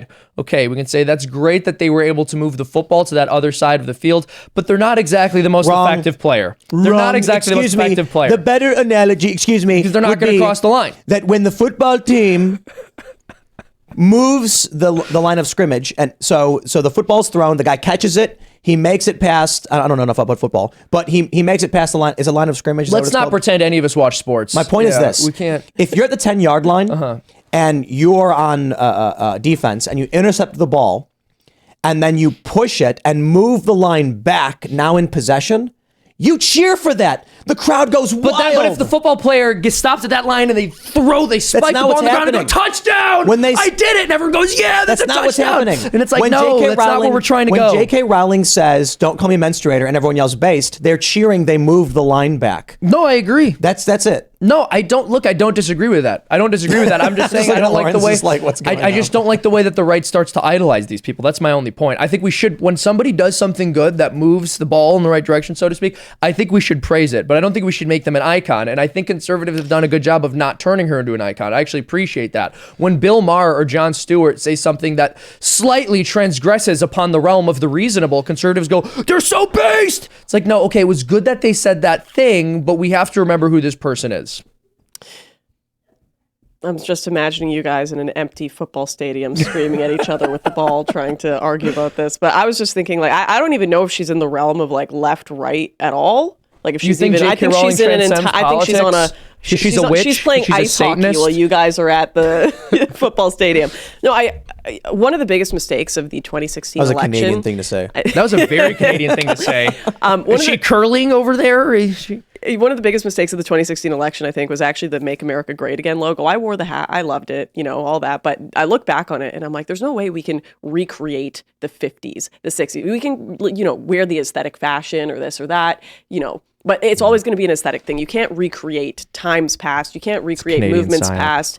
you need new things. And I see J.K. Rowling, she's not a conservative, she's not a right-winger, but she's kind of started this new rad femme movement that I actually really appreciate. I was walking around my small town in Canada and saw stickers saying dump your porn-sick boyfriend and other ones saying protect women's spaces. And it's like a left-wing area. Right. But this is like a movement that transcends left and right. It's new, it's interesting. Transcends. Yeah. And that's what we need. We don't necessarily need the same age-old archetypes we're convincing back and forth. Not to say I don't have my biases there, but there has to be something new for a modern problems require modern solutions. I don't entirely agree with that. I think there's some truth in that in the sense that, of course, that's why my arms are crossed. I'm very angry right now with both of you. I'm surrounded by people who are wrong about things, and so my arms are crossed. I believe that when it comes to people like TERFs, I 100% agree, just as I think it's great that Matt Gaetz and AOC are working together to pass legislation that says people who are elected officials should not be able to trade. I would also say that we should be willing to work with people with whom we disagree when there's common ground and we can achieve something together. Absolutely no argument for me there. However, we need to keep in mind the substantive differences. Who's we? And that's exactly what we're trying to figure out, right? Who is we? And what are our principles? But in trying to find that out, people are purity spiraling into oblivion. No, it's not purity spiraling. I say that conservative should mean something. Of course it should, but it doesn't anymore. My position is not that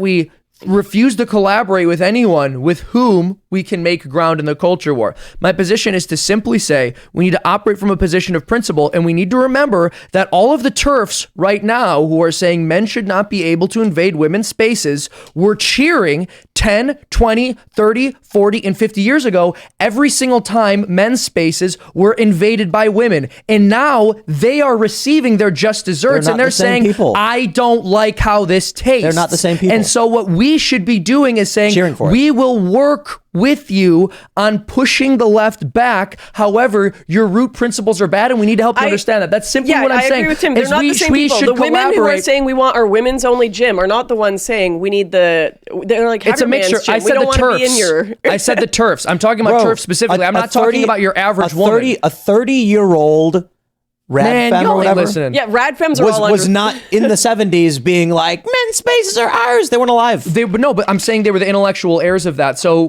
in 2010, in 2000, sins of the father. No. I'm just talking about 10 years ago. I'm saying this started, or at least it began to manifest publicly in the 60s. But if you go back 10 years ago, you had these feminists cheering for the elimination of male-only spaces. This is stuff that happened within our lifetime. What I'm saying, and so here's my argument, and I don't know how you could disagree. This next point I'm going to make, I don't know how you could disagree with this. What I'm saying is, yes, we do need to work with people with whom we disagree, even on principle, so that we can push the left back and have victories in the culture war where we have common ground with those people. However, and this is an important key point, once we get to that point where we no longer agree, we're gonna reach an impasse. And so we need to figure out, as we're collaborating with them, what are our base principles, because we're not going to be able to move forward past the first victory that we get if we can't agree upon where the culture needs to go. Because J.K. Rowling can push back on the trans issues with us, and I think that's great if she does that.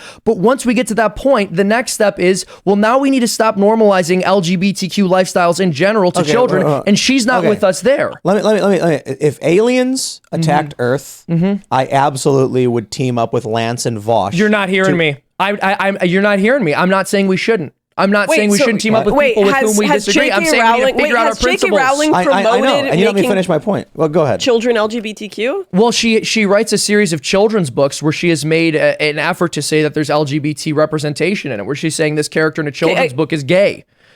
And there's a reason conservatives... She never even explicitly said that in the book. Well, she just said later the old man in it. I'm saying there's a reason conservatives are upset by that. Explicitly have the gay romance. Like the third movie, The Secret of Dumbledore, the secret is he's gay.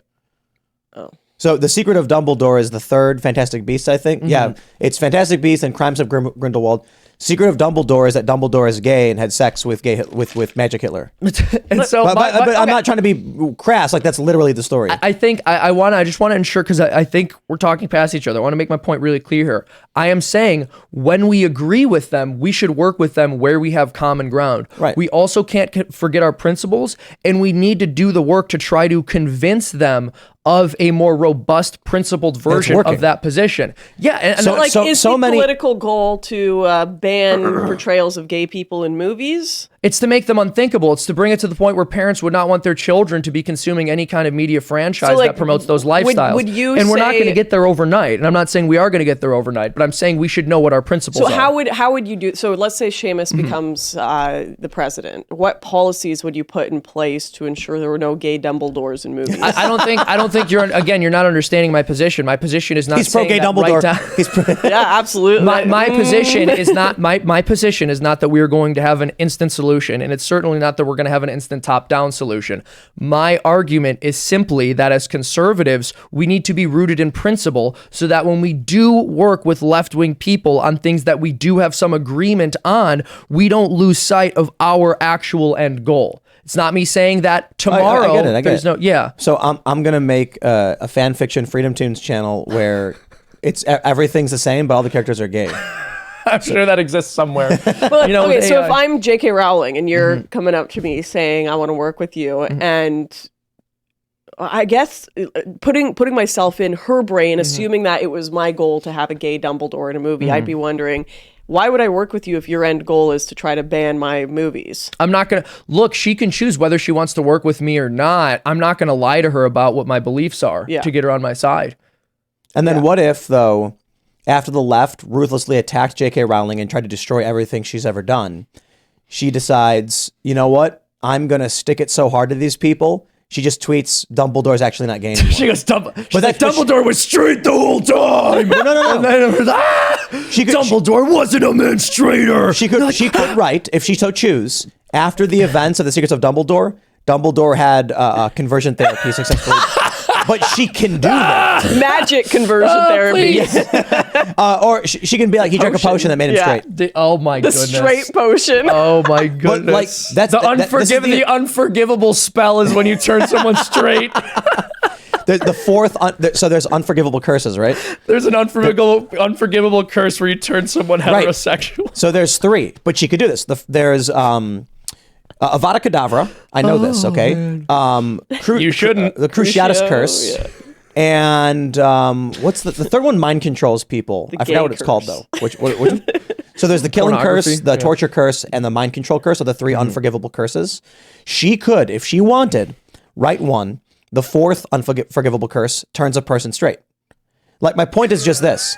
As the creator of the Harry Potter universe and the controller of a multi-billion-dollar... Do it. Think about this, Seamus. If she gets to the point where she gets so angry at being beaten down by these people, so here's what happened. She made Dumbledore gay because of social pressure. If these people push her too hard, she might just find out, like, you know what? Fine, screw it. Hermione's white, Dumbledore isn't gay anymore, and trans people aren't in the Harry Potter universe. J.K. Rowling, we can make this most future. of the Harry Potter universe is really like quite right wing. It's they've created this ethno state for wizards.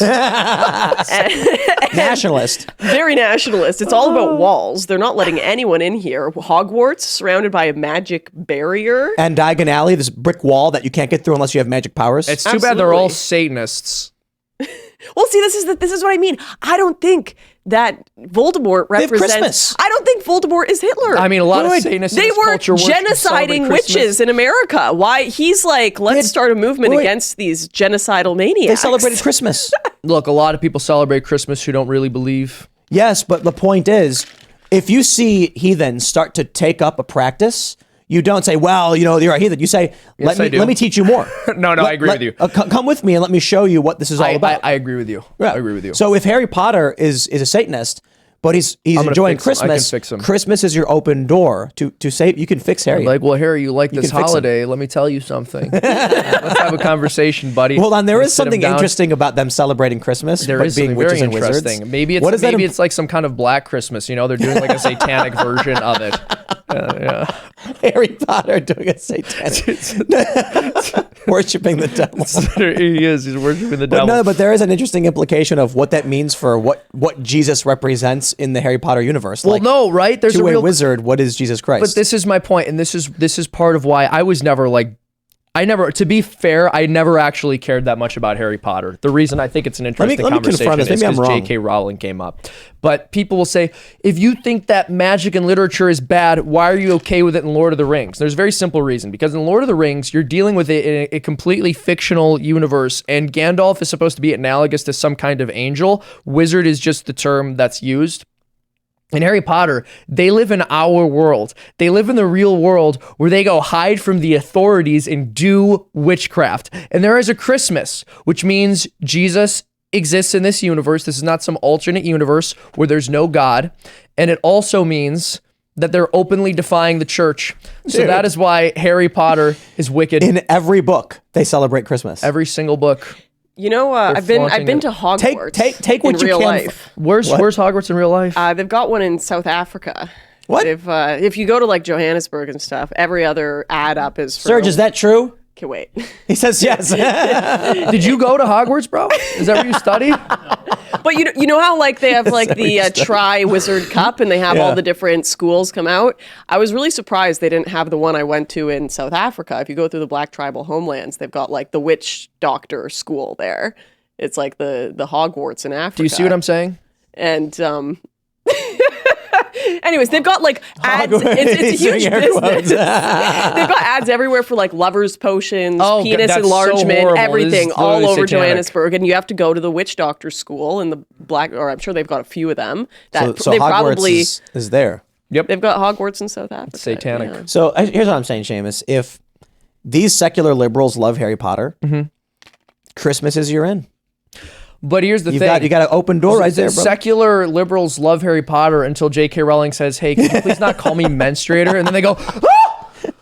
And they lose their they freak out. They lose their minds. Because could Harry become a Christian? Yeah, Harry could renounce his ways. Like I would say... Does he have to stop using magic? Absolutely, he has to stop using magic. He can't hold on to his sin. Your faith has to cost you something. Wait, hold on. Why is magic a sin?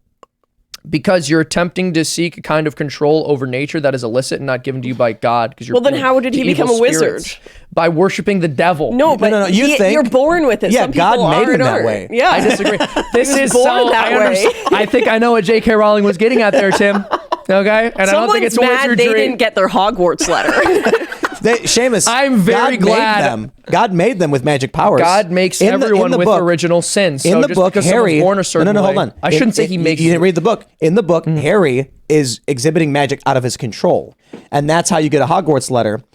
And I was born with an increased proclivity for alcoholism because of my Irish genetics, but that doesn't justify the behavior.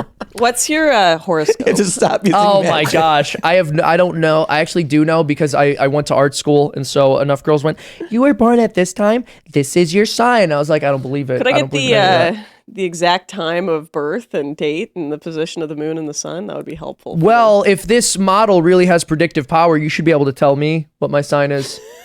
But none of them can do that. Seamus is a Cancer. What? What are you saying? Oh, you're predicting my horoscope sign. Are you a Cancer? You're in Aries.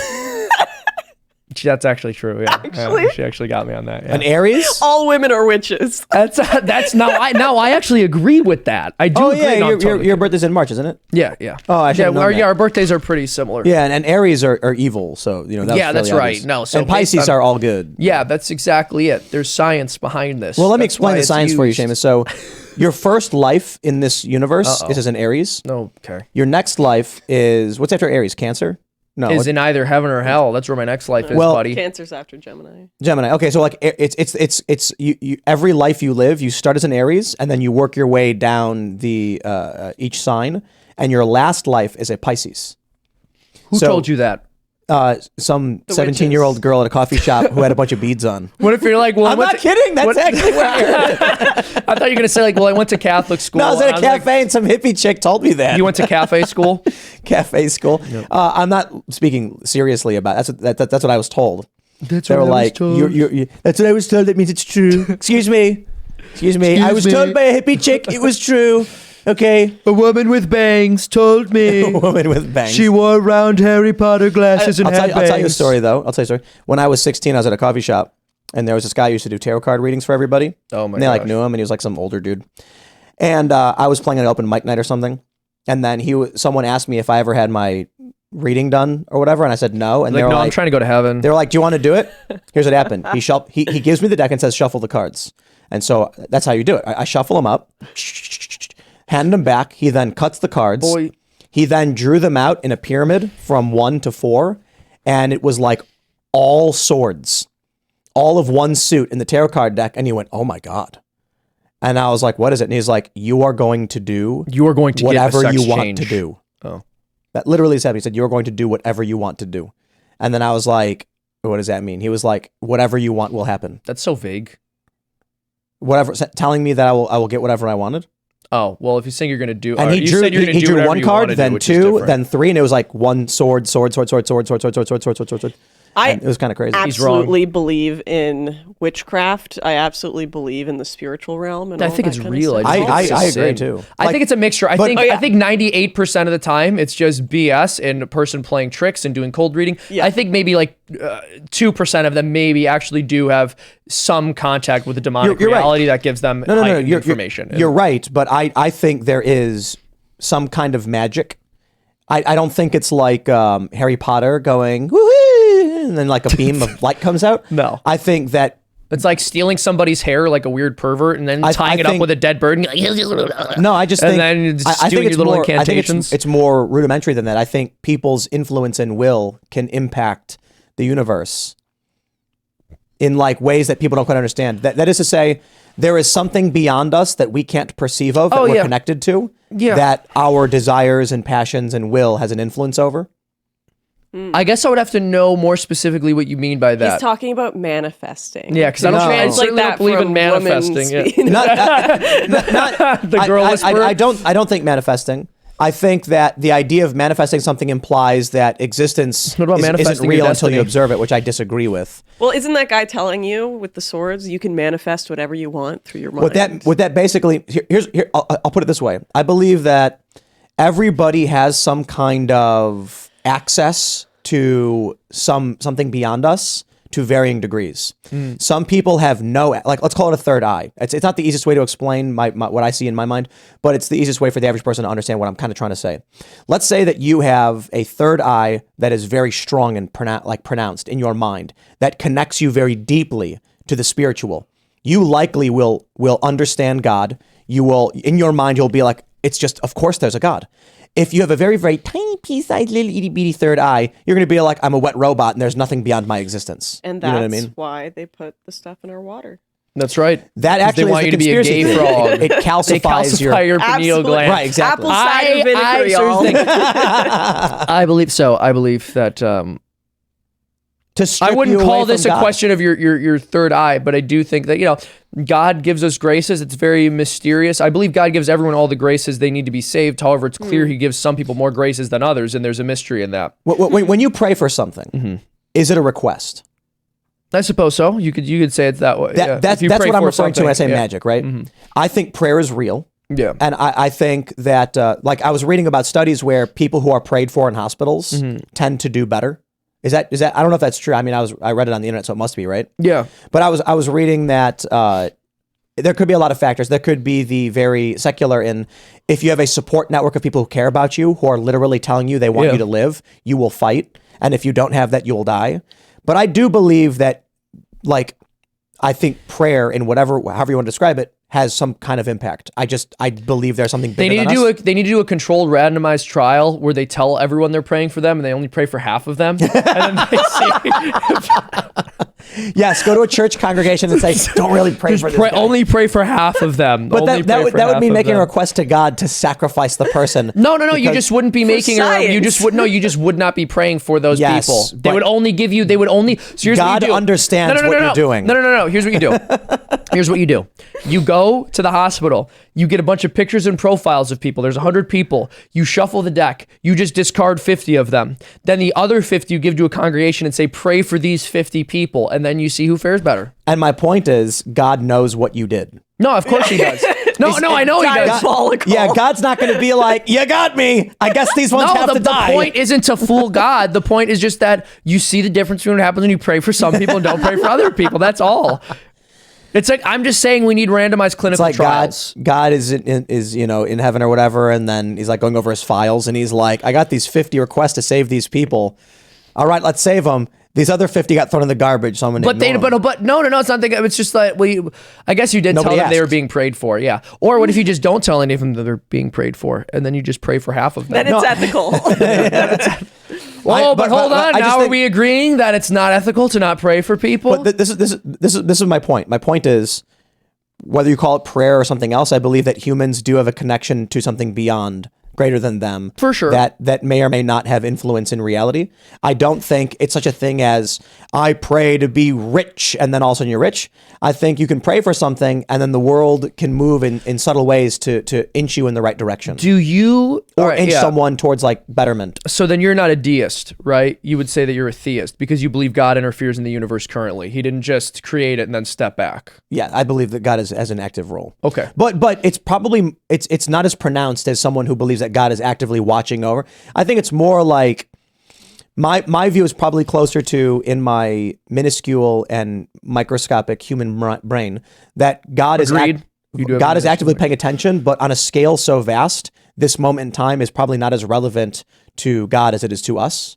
So to a human being, it may appear as though God is not playing an active role. But if you think about the longevity of the universe, I believe God is actively involved. So what I believe is that as human beings, right, when we try to pull back and focus on too many things at once, each little thing becomes less important to us. But with God, he's capable of holding everything as important, even when he's paying attention to everything. And so it's interesting. One thing, and this is actually something that I first received as a joke. It was someone did a webcomic of this, but I thought it was really brilliant. And the first panel is someone saying, have you ever seen, the Discovery Channel? Have you ever seen, these documentaries on outer space? The universe is so massive. How could God care about us? And then the second panel is a guy going, have you ever seen like the subatomic particles? Like the universe we're so massive in comparison to the world. And I do find it interesting that we want to focus on the vastness of the universe and not pay any attention to the fact that, okay, firstly, hierarchical scale and the idea that bigger equals better is not really a tenable position for an atheist at all, right? Why would you say, well, this rock is bigger than a human, therefore the human is less important? That's absurd under any paradigm.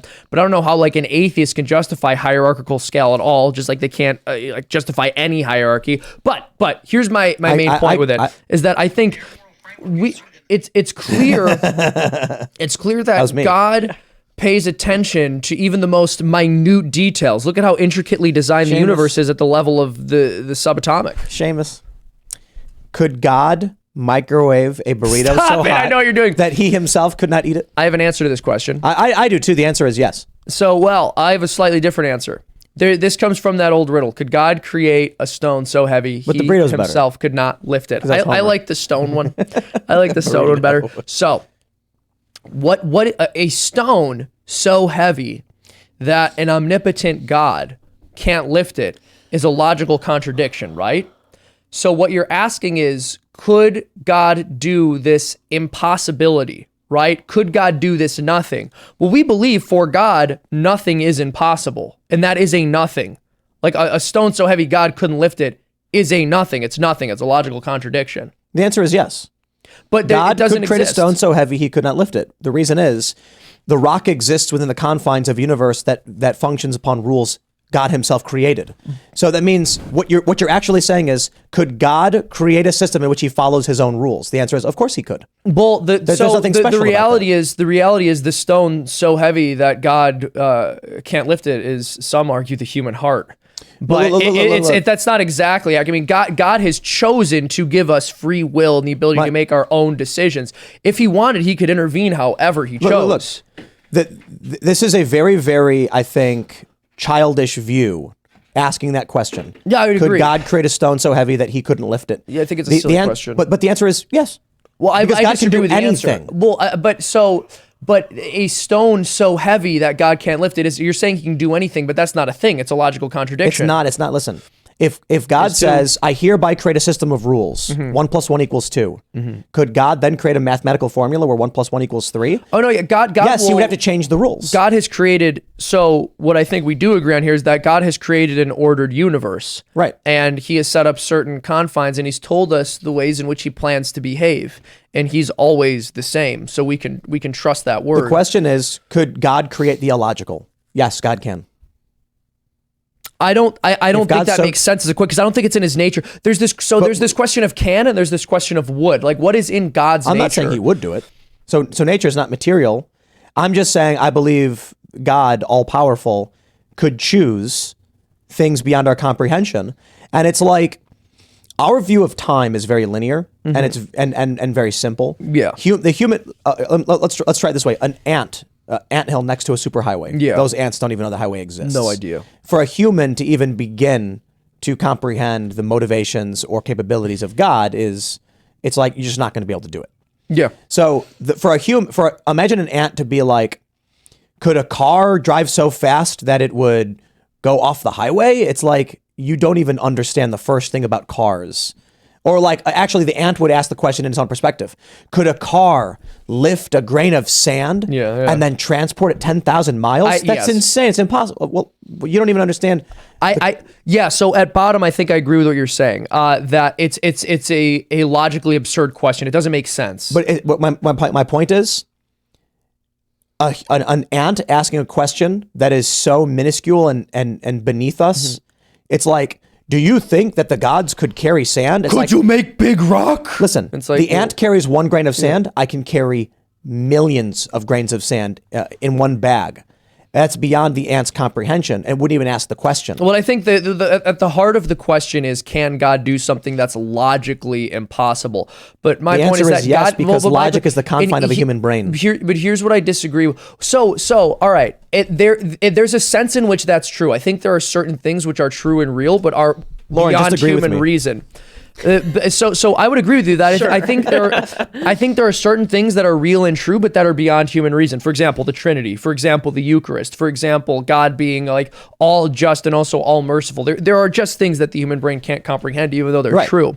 So I would agree with you on that. The question is like a person with a 70 IQ not asking a real question. You know what I mean? Like humans are so minuscule compared to God that the question is just silly to even ask. I completely agree. And there's probably even higher life forms than us around here.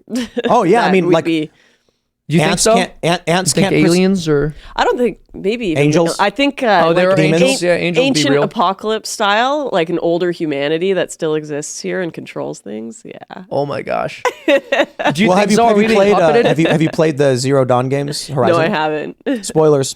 It's an old game, so Horizon Zero Dawn. I love the storyline, but it's really become leftist.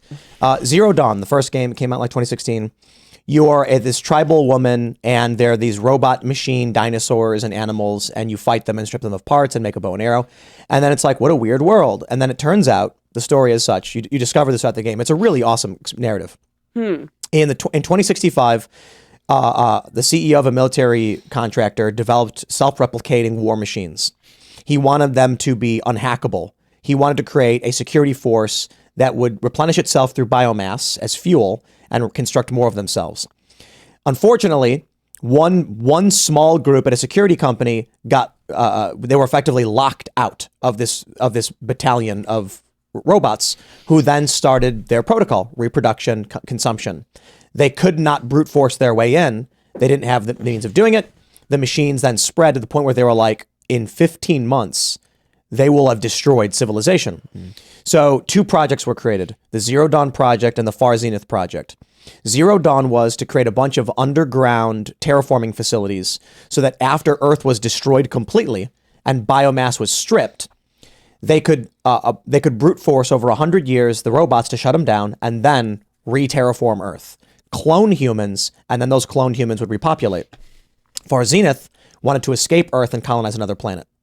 What ends up happening in the later game, the second game, Forbidden West, which came out a few years ago, is that first you think the descendants of Far Zenith return to Earth to reclaim it, but then you learn the Far Zenith humans escaped, created biological immortality, and they themselves have come back. It is like quite literally the heads of industry from the 21st century return to Earth. Right. So, you know what you're saying. Yeah, well, I think the idea that we all have this inherent bias that we are the most intelligent thing that exists around us, even the idea of another human being in the room with you that is like twice as intelligent as you are is a horrifying idea. You don't like to think there's like basically a predator that can trounce you in any sort of mental gymnastics you could, go hand to hand at. And the idea that there would be another race or creature or being on this planet or outside of it that knows about us and treats us like the individuals from Senegal Island is, we just choose not to even try to comprehend it, even though there is, it's probably a decent chance that that's the case. Why would we be Why do you think so? Like, what do you think is controlling us? I don't know. I think there's a decent chance that there are life forms out there, even on this earth, that are significantly more intelligent than us or that have existed in history. I think angels and demons. I was just going to say, I think so.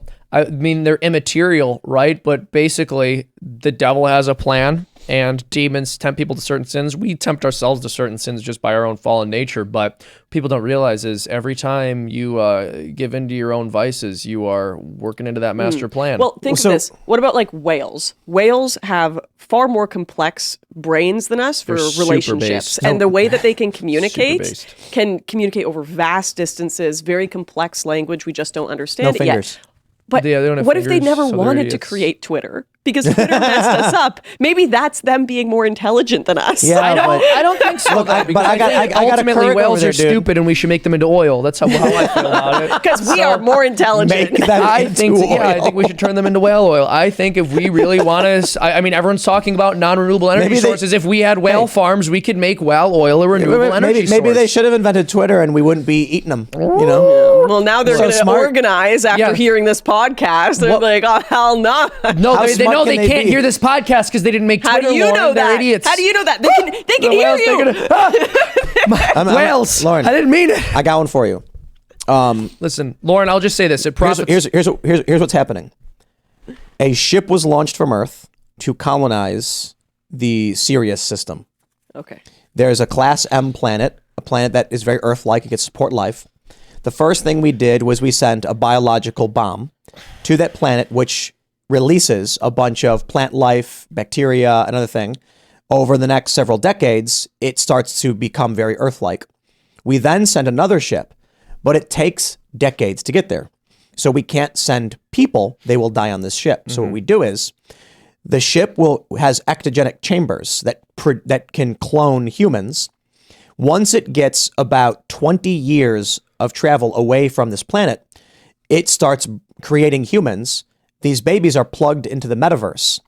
On the ship in outer space, the babies are in a matrix where they experience 21st century human life. So that's us right now. That's us right now. And the reason why is, if we were born on the ship and just released on the ship as babies and a robot educated us, to be so based, we would have no social understanding of the world. We would land on a planet and we'd have very strange social customs that wouldn't work. If we truly wanted to spread to the stars, you'd plug the babies into a metaverse, have the babies grow up in a normal Earth-like environment, and then one day wake up on the ship. And you would have the mind of an Earth human from the 21st century on this ship, and you'd say, what happened? And then, but what likely will happen is towards the end of the metaverse program, it will say, we are transporting, you're going to go and travel to Mars to colonize the planet. When you wake up, it'll say your whole life was a virtual experience to train you in human social behaviors. I'm having an anxiety attack. No, but hold on. Let me add an element to this. There's something that makes this more insidious. If that were to happen, the exact same thing would happen with the simulation they made that's happening with AI, which is some group of ideologues who are in charge of programming it would create an artificial world for those experiencing the simulation that promotes their ideology. And when they got to the planet, they would just do whatever that insane ideology told them works in the real world, even though it didn't. You were right that happened. The ideology instilled is America first, meritocracy. If they do it properly. A bunch of based-ass motherfuckers were like, we're going to make these babies America first, bitches.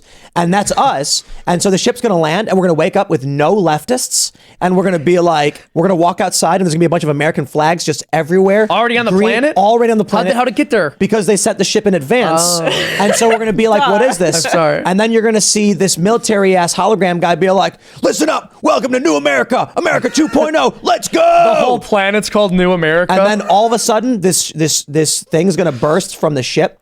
This big gun rack and go, whoosh, and there's gonna be guns everywhere, and be like, whoa! And then we're all gonna high five, grab the gun, start running around and frolic. How based. mad are you going to be when you wake up from the simulation And you're just realize you spent your whole baby simulation time just podcasting when you could have been like flying planes in video games? No, because we're being trained for that job on this planet. That's you know the what I thing. mean? The planet's gonna be super cool. No, but here's And the it's thing. gonna be Tim, the military guy's gonna be Ron Paul. Also- and he's gonna be like, go. He's like, there's a reason I made myself look like the coolest person ever in the simulation.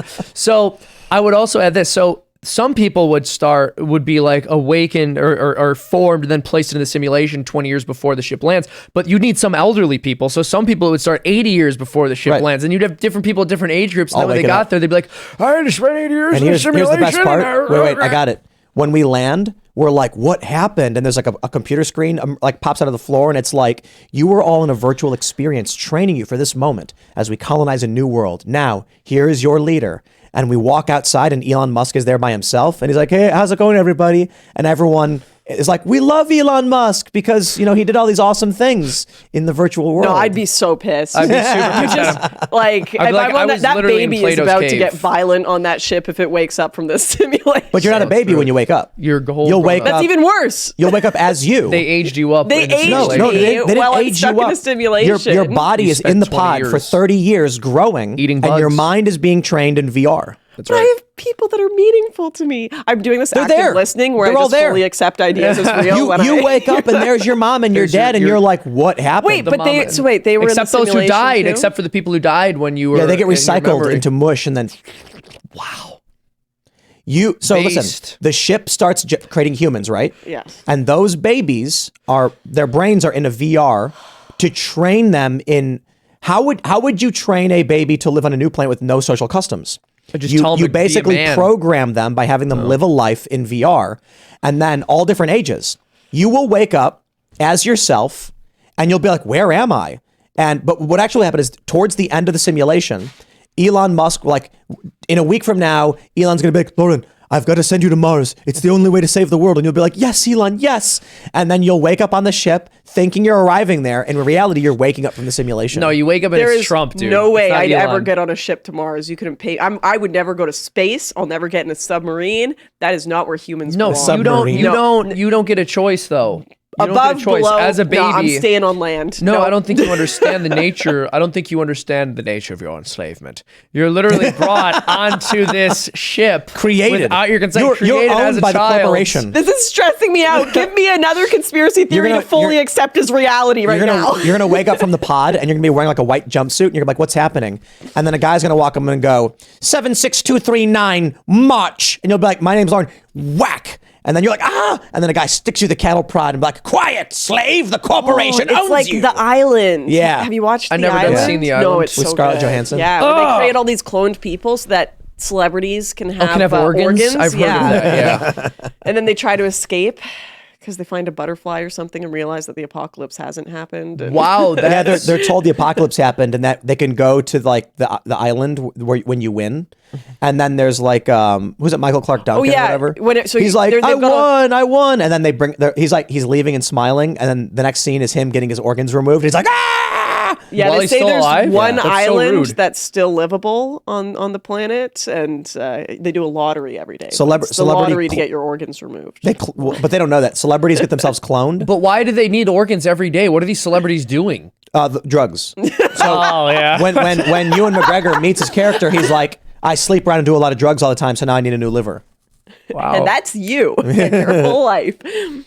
So the other thing I was thinking too, like, you know, in video games, that movie's based on real events. Right? But you I think know, that's really happening. That's my new Okay. conspiracy theory. no, it is. you know, in That's video really games, when happening. you go to a city, the city's a smaller version of the actual city. Nuh-uh. So, like, when you play a game about France, they literally don't recreate all of France. They create a smaller version.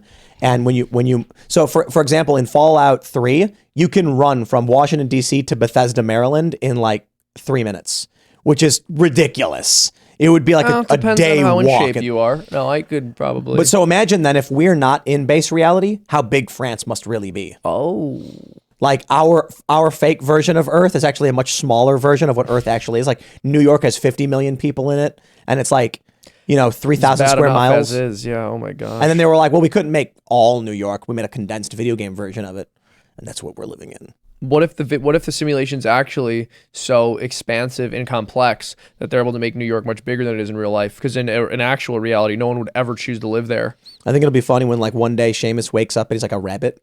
He's like a big sentient rabbit. It was like, that video game was fun. I would like carrots now. I always knew that there was something different about me, and I could never figure it out. Deep down, I'm a rabbit. Whether or not this is what, I don't care it. But here's the reality. What I described will happen. Awful. The metaverse and like Neuralink is going to result in You're not happy with that joke? Look, we grew up in base reality, right? Or what we think is base reality. 50 years from now, when we're old and in the metaverse for work or retirement or whatever, and some 17-year-old kid comes in and he's a carrot, and he's like, I'm a carrot. My pronouns are Karen Rot. And I go, I'm a rabbit. And then I take him and snap him in half. And go to metaverse jail. Exactly. Yeah, they suspend your account. Oh, that's rough. But my point then is, you have to live in reality, and you realize it's actually really cool. People are going to identify when the metaverse becomes where we do all of our work and everything. People will identify and be these things. Have you ever watched the show Severance on Apple? No. It's incredible. I don't Probably watch one of the best shows garbage. I've watched. No, it's fantastic. Is it? I don't know They've anything created about it. this procedure that you can get that splits your brain between work life and home life to create the work-life balance, right? And then essentially they've made it so that your work self can't even communicate with yourself outside of work, and you have no idea what happens in your office, nothing. Sounds great for employers. I'm spoiler alert, everyone, but yeah. They Basically all the people in the office kind of realize what's going on and they hate it and they want to escape and they're like trying to kill themselves and stuff to get out of this. I want to watch that. It's on They Apple? can't send messages to themselves outside because if they've got like elevators that detect any sort of text written on you, and when they have That's injuries, crazy. they'll like give a note on people's car that's like, you hit your head in the office, and it was actually them like trying to kill themselves. Wow. Dude, that's Isn't it That's wild? actually really It's cool. such a good show. No shit. Have you seen Upload? No, I haven't. I think it's called Upload. I don't watch evil shows. It's about when people are about to YouTube. die, they can have their consciousness uploaded to a network. Nope. And spoiler alert, this doesn't turn out dude, well. they say he's dying, but he's actually not. And they want to upload him for nefarious reasons, so they end his life short after an accident. See, that's what happens when And you're then there's like a organ rich donor. dude. If you're rich, you can download your consciousness into a robot body and then go do work still and stuff. No, you're not allowed to work when you're uploaded because it would destroy the economy. But people basically upload to a digital afterlife. Yeah. I think I have. Have I seen this? No, it was just a Black Mirror episode. Severance. that I gotta was watch similar. that. It's on Apple. That Severance, does sound Apple really TV, cool. yeah. And if you get don't the have it. free also- 7-day subscription, you can get through the whole show and then delete your subscription. But hold on, but then like, what did these people think was going to happen? If the whole point of it is to split your brain in half so that you're conscious at work with a separate consciousness from which you're conscious at home, wouldn't they realize, oh, one half of me is only ever going to experience enslaved. work? Yeah, but One they half don't of me is care because enslaved. they're just like, cool, I'm loving it. I'm loving not going to work. So they're like just But selfish. how do they know like which one they are? You know, Well, that's one they're the gonna end up? problem. They Yeah. lose their connection. They're And then big there's dum-dums. another part that it starts. just seems like they could have predicted that before getting the procedure. Yeah. Where like one chick But gets continue. pregnant but she doesn't know how. One chick gets pregnant and then she uses Severance to have the baby, and so this woman, her whole existence is just having these babies and then losing them, and meanwhile the mother is like this That's a famous commentary. Paul. Oh my That's actually God. that's actually a very broodmare. based commentary on surrogacy. Right? It actually That's is. what it is. Yeah. I don't even if the author didn't intend that. That's what that is but hold referencing on. in the modern world. So like, her other consciousness only appears when not pregnant. So what essentially happens? So this company, it's kind of like a Pfizer type company. They're trying to bring in this new technology, and it's just in the testing phases. And they're letting the politicians and a few like test individuals like try it out. And they're as trying if to, that's who they test on. yeah, Right, it'd be they're like trying to people make in Yeah, it. it'd be Mexico. like poor people. Exactly. Yeah, they're trying to make it look as good as possible, but they're actively having to cover up the experiences of the severed side of people's brains to. It's like that. It's like that Rick and Morty I episode. feel like It's there'd also slavery. It's yourself becoming a slave. But I also think that there would be a lot of fascinating implications to explore there about the people who don't really deal with the hardships and struggles of the more difficult parts of life. Does the show get into that at all? Like It how does. unhappy the people are? Okay. It does, because so that's the main guy. His wife dies, and that's why he does the severance thing. Because his life is just like he's like, why not just? Yeah. There's that Rick and Morty episode where the sleep self. Did you see it? turns the machine on, and then when he falls asleep, his sleep consciousness gets up and then takes orders from his awake self. So like he's like, look at my abs, and they're all like ripped, and it's because Morty, like nothing matters. Summer walks in and she sees Rick working out, but he's asleep, and he's like, he used a program to make his sleep self, but then the sleep selves are enslaved and angry because they won't do the dishes. And they make the sleep selves do it. And then the sleep selves write a message saying, please rinse your dishes off. And then he's like, no, I'm not going to rinse my dishes off. You clean them. And then they're like, then we're going to take over because just rinse your fucking dishes and we'll clean them.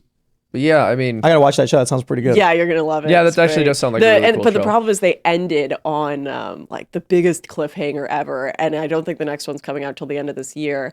They just brought on who plays the super tall chick in Game of Thrones? I don't know. Oh, yeah. Brianna or whatever. her name Brienne was. of Toth. She's gonna Yeah. be in the next season. They brought on a few big. Oh, Yeah. she was in Wednesday. Oh, was she? Yeah. Yeah, I didn't. Weird show. Never saw Yeah, it. the thing about Horizon Zero Dawn, I was going to mention this before, is that the first game was based as fuck and the second game is woke as fuck. So it's like you go from being this good guy who's trying to save the Earth, and you figure out that the world was ended by, Aliens? machines. Oh. They self-replicating machines destroyed the planet. In the second game, you're So just a rude of murderer. them. In the second game, you're like, these powerful, technologically advanced humans who are trying to survive and escape a calamity should die, and then you literally just murder them. So, like, it's actually kind of sad. They're not like good people, the descendants of Earth, but it's really fucked up.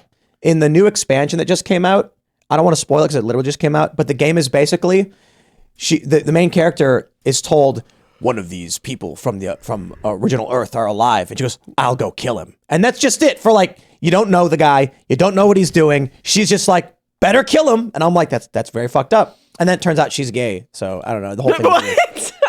What a twist. Yeah, she like meets an Asian woman and then they like make out or something. Wow. And I'm like, it went from her being like, we should save the planet, to this very Malthusian, very Ishmael, the old world must die. Yeah. And then she like just hunts down and kills these people. It's really fucked But up. isn't it interesting that they tied the message of the planet needing to die, needing to create a new order, and not caring for human beings in with her being homosexual? It is weird. So here's the thing. In the Forbidden West, which is part 2, which came out a few years ago, so I'll spoil it.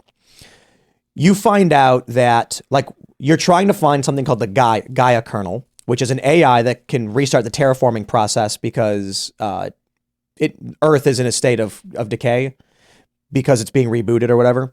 And then something happens where Gaia breaks and you need to fix it. During this process, these 3 people show up who are wearing weird clothes and have force fields. They're invincible. And you're like, what's happening? They have a clone of the scientist that gives them access to these old Earth labs. You then discover when you meet the clone, which is basically the main character's a clone and there's another clone. They're like, they want to come back to Earth, wipe out all life, and then reboot it in their image. And she goes, we have to stop them. That's actually not what it is. What you discover in the end is that the Far Zeniths escaped Earth, started a colony, survived for hundreds of years, created their own AI, which went rogue and destroyed their planet, and they fled to Earth, hoping to find a copy of Gaia so they could leave Earth and create a new planet somewhere else safely. After discovering that, the main character decides they almost die. And I'm like, so you're saying that these humans who are technologically advanced and the last remnant of human civilization are trying to get a copy of a program to start a new world somewhere else away from you, and they'll leave you alone, so you must kill them. Yes. And I'm like, that's such a, you're the bad guy. Like, you literally just execute the last remnants of human civilization. It's so fucked up. They're brutal. telling the Like, writers are telling you what I they get believe. pleasure in this game of purposefully losing. Like when the future guys are like, I'm going to destroy you, I'm like, I'm just going to stand here and let them do it because they should. Like, and then the expansion is just very, very much insane. And I'm like, this game feels very like leftist Malthusian. Yeah. That these people who have great technology destroyed the Earth, therefore they should die now. And I'm like, that's kind of messed up. I mean, they're not good people in the game. They're considered to be narcissistic and evil or whatever. But like, if their whole purpose is to copy a program and leave Earth, what is the justification for just killing all of them? How are you the good guy in this game? No. Sounds like you're not. And then here's the best part. The world literally ended. There's very few humans left. And then it's like, I don't think in that scenario gay people would like be a culturally a thing. Well, but I think it's interesting that the ethos of the game is people are bad, we're overpopulated, the human race is not an inherently good thing, and then that's expressed through homosexuality, even if they're only showing it covertly. I think it's just that they're like, the game producers are like, we should make her gay. No, but I there's think any deep thought to it. but no. Here's my point. I don't think that they were consciously conceiving of it that way either. Right. But you see how their values align there, right? I feel like if the world ended and there were very few humans left, it'd be very much like what you call it? What's the Handmaid's Tale? Well, I wouldn't. I think people would have to return, not necessarily something like you wouldn't have something like a Handmaid's Tale, but people would return to the structure that is natural, which is a husband and a wife having children together. It's not like it's, in you know, obviously you had homosexual behavior in basically every civilization throughout history, but often it was seen as sort of like debaucherous behavior among the elite. It was not something that your average person was taking part in the same way. It's not going to be, in my view, that some leader says we cannot allow homosexuality because we're dying. What's going to happen is people who tend to have families will tend to survive. Exactly. Well, and also what wealth does is it, to some extent, insulates you from natural consequences. Right. So when you have morbid obesity. Exactly. And so, or even something like a social security system, right? So the natural consequence of not populating at replacement numbers exists in the long term, but it doesn't exist in the short term for your average person. So it doesn't eliminate the consequence, but it insulates you from it. Yeah. When you're closer to a state of nature, you're not insulated in such a direct way. This is so true. And this is why I don't understand why the right refused to accept and embrace capitalist class consciousness. Keep going. Steve Bannon. Keep going. I want to hear it. I want to hear more. Steve Bannon agrees. Well, no, it's like the rich, there's always this idea, particularly from Republican circles, that, you know, pull yourself up by your bootstraps. Anyone can make it. Anyone can do it. But the problem is the consequences for the rich for any sort of mistake made in life are so much less severe than the consequences for someone who is dirt poor. Oh, for sure. Like, you try to start a business, you got 10 grand to do it, that business fails, your life is over. Yep. If you're poor. You can do that a million times as a rich person. So the ideology is like, oh, well, our brains are all equal. Well, so what? I could have the same, you know, same mental processing, same IQ, whatever, as someone who's born into a wealthy family, and we could make all the same mistakes, but they're going to be able to survive those mistakes way better than I can. I think there's truth in that, but I'll add something else. I don't think all of our brains are equal. I think we're all equal in the sense that we're created in God's image and likeness. But yeah, okay. So my point is there are obviously some people who are more like cognitively capable of navigating modern structures in a way that amasses wealth. And so there are some people who, even if they're born into a poor family, will be able to ascend up into a very high income bracket. True. However, I do agree. And part of why I think the issue is complicated is because I do believe that the rich absolutely have a responsibility to use their power in a way that considers and even benefits and advocates for the poor. I certainly agree with that. I don't believe in what would be called class warfare. I do think that different classes have to interact with each other. I think they have to work for one another's interests. I don't think they can even begin to understand one another. There's not I think it is that depends. I think someone who lives in a very wealthy upbringing cannot even begin to comprehend the life of someone who is working class. I agree. Or from I don't entirely. I think they don't. No real world experience. They have never been in a position where they could lose everything, be homeless. But I don't entirely disagree. Right. And I've having lived on the south side of Chicago, not even the worst of poverty in the world. You're still a wealthy American.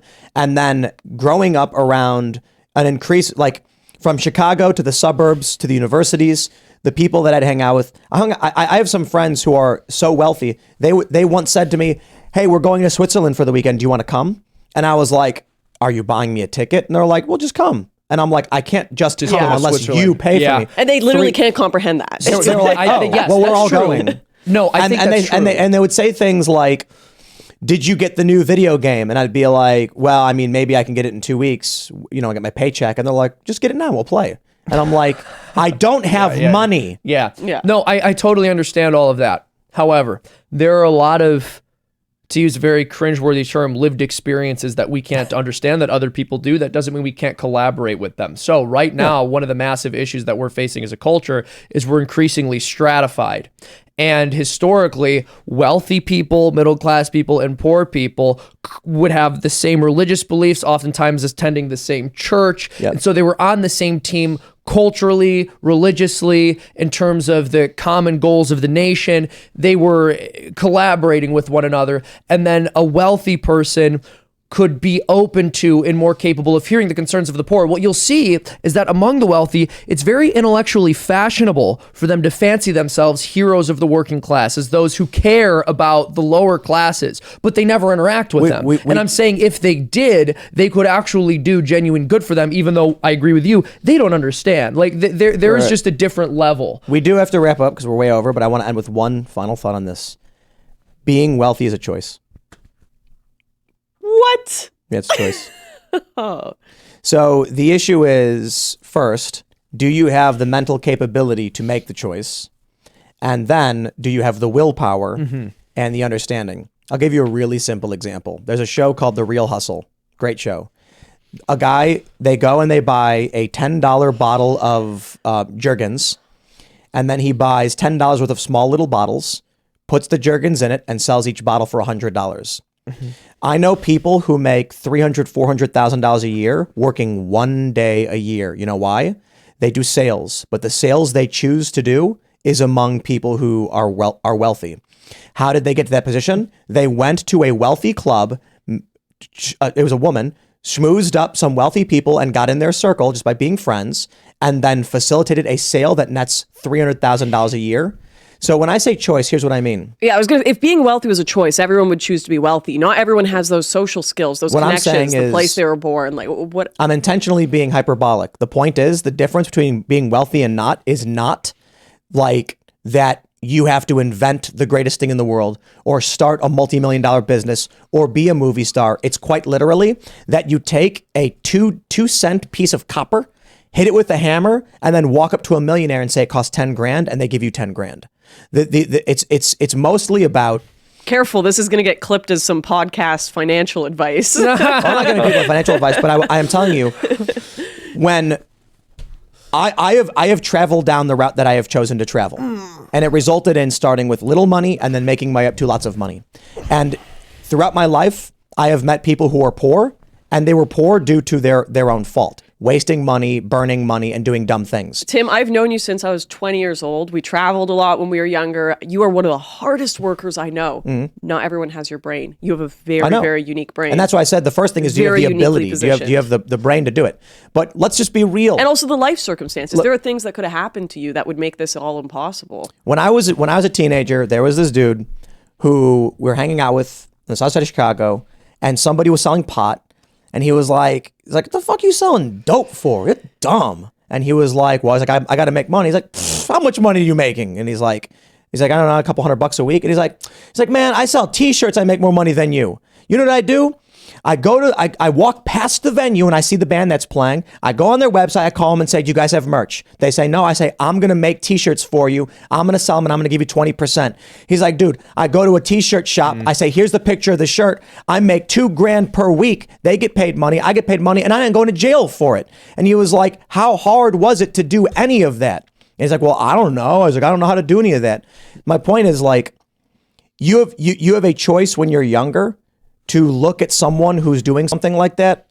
I mean, here's my point. Entrepreneurial spirit, the social capabilities, the ability to, enact ideas. Some people, like we were talking about earlier, some people are followers. That's just how they are. And I'm not trying to be completely literal that someone could wake up one day and be like, I'm going to be rich. But it's not that far off. If I know a person who is one of the stupidest people I've ever met. Dude, I'm right here. But they went to a nightclub to get drunk and party. And they went to a wealthy area of New York, and they had $100 from their Starbucks job, which was enough to buy a couple drinks and dance around, and met some women. And the women were like, we're all going to my friend's house tomorrow night. You should totally come. They're at the top of the Trump Tower in a millionaire's house. And they were like, I'm trying to sell this. I don't have time for it. If I gave you a Rolodex, could you call these people and figure it out? I'll give you 10%. Now she's rich. That sounds like sheer luck. I know people that spend their whole lives planning these things, proposals, going to all of these meetings with rich people and getting rejected every single time. And to be fair, like I've spent hundreds of dollars at bars and I've never gotten that kind of a deal out of it. The difference between being wealthy and not is very much circumstance. It sounds like luck. but it's not luck to choose to go hang out with rich people and then sell rich people stupid shit. Rich people aren't always wanting to hang out with you when you've grown up in a, the slums. When people, I think people then genuinely don't understand the experiences of a wealthy person in New York City hanging out at a nightclub. And if you walk in, like, how is it that I have friends who are like, fly with us to Switzerland? I'm like, I don't have the money. And they're like, oh, that sucks. But they're still friends with me, and we still hung out, and I still just not in Switzerland. It's like connections is an easy way to put it. Connections that'll my definitely point give is, you a leg up. My point is this: if you are poor and in a poor area, there is a gap of knowledge, but it is not as hard as people think. You literally just need to be like, I am going to go find some rich people and talk to them. And knowing a rich person is social skills because you grew up in a horribly abusive household where your parents never taught you anything. They didn't let you go to school, whatever. Like, is that being the person who cleans the toilet of a rich person, you will make six figures. And you could be the stupidest Forrest Gump person in the world, being like, "Oh no, how do I get that job?" You just meet them. You meet them. Like this is my point. He's offering. This is my point. My point is when you serve ice cream at Trump Tower, Trump walks up to you and hands you $100 bill.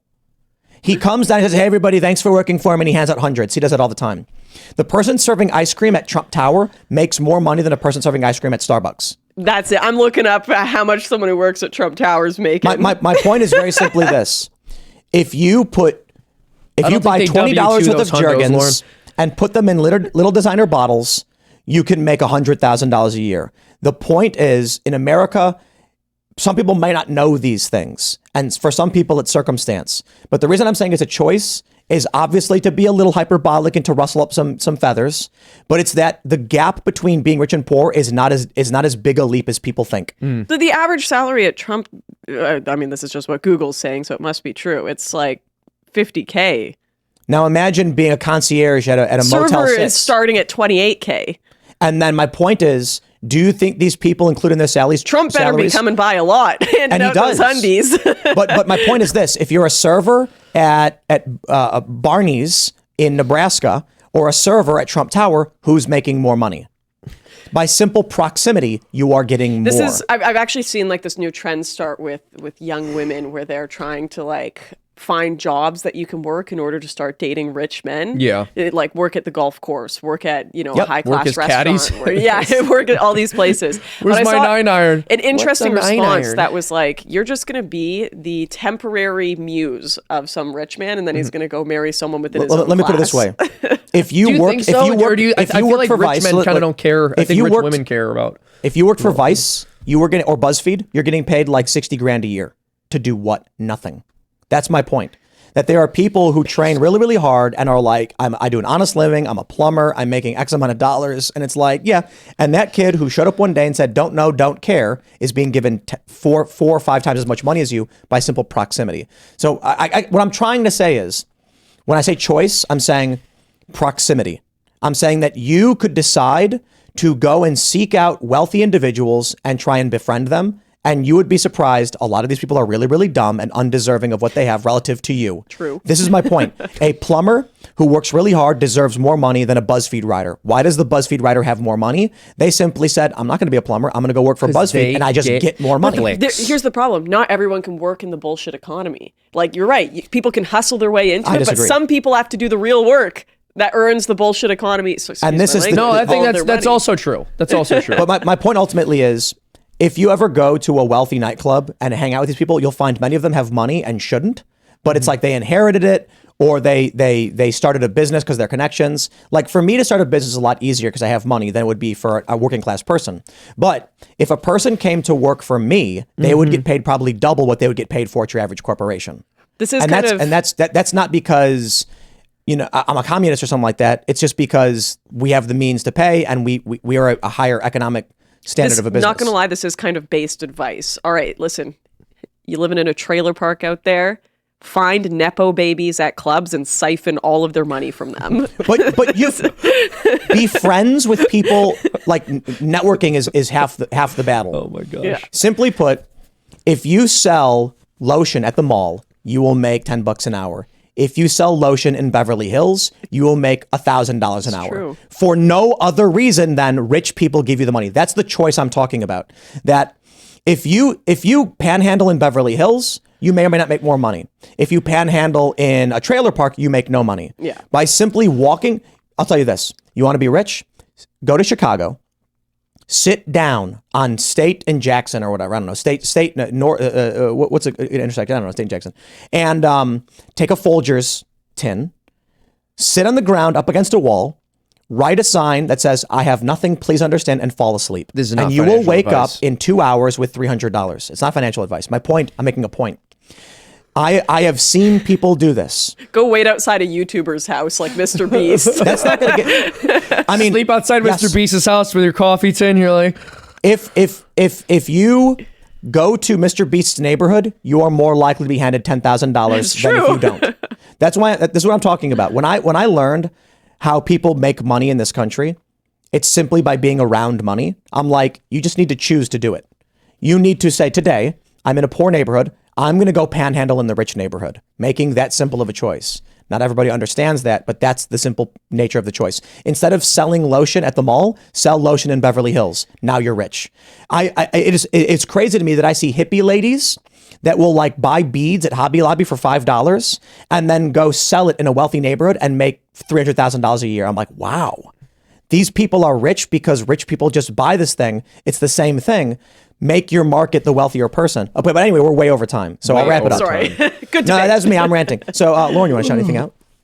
Yes, we have a documentary coming out. I know we didn't even talk about it. Infringed. I don't know. You're deciding when it's getting released, but it is absolutely lit. Most comprehensive documentary ever on gun control. And Oh, nice. yeah, it's going to be coming out shortly. I think we'll probably just release it really soon. I want Sick. to. I actually. But we got to figure out the marketing plan, and we're probably going to put clips from the documentary on this channel periodically. I'd love to see it. And then the full documentary will be on Timcast. I think we're doing timcast.com members only. Yeah. But then we're going to segment it out and have key moments of it as standalone YouTube videos. yeah.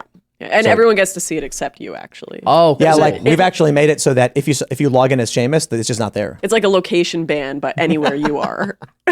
You guys are bad friends. You wanna shout anything guys out, are actually Seamus? bad friends. Yeah, I got a YouTube channel done called Freedom Tunes. We make cartoons. We release 2 cartoons a week. We have 1 cartoon behind the paywall and other behind the scenes stuff behind the paywall. So if you guys go to freedomtunes.com and become a member, you'll be able to see, I think we have almost 50 behind the paywall cartoons up at this point that aren't on YouTube, that are only for paying subscribers. If y'all want to go over there, check that out and help support the mission and the cartoons. I want to wrap it up. Thanks for hanging out, everybody. Become a member at timcast.com. We got 2 documentaries coming out soon. The first one, Infringed, by Lauren Southern. We're really excited for it. It's going to be super cool, but it's because of your support as members. So thanks for hanging out. We'll see y'all next time. Sweet.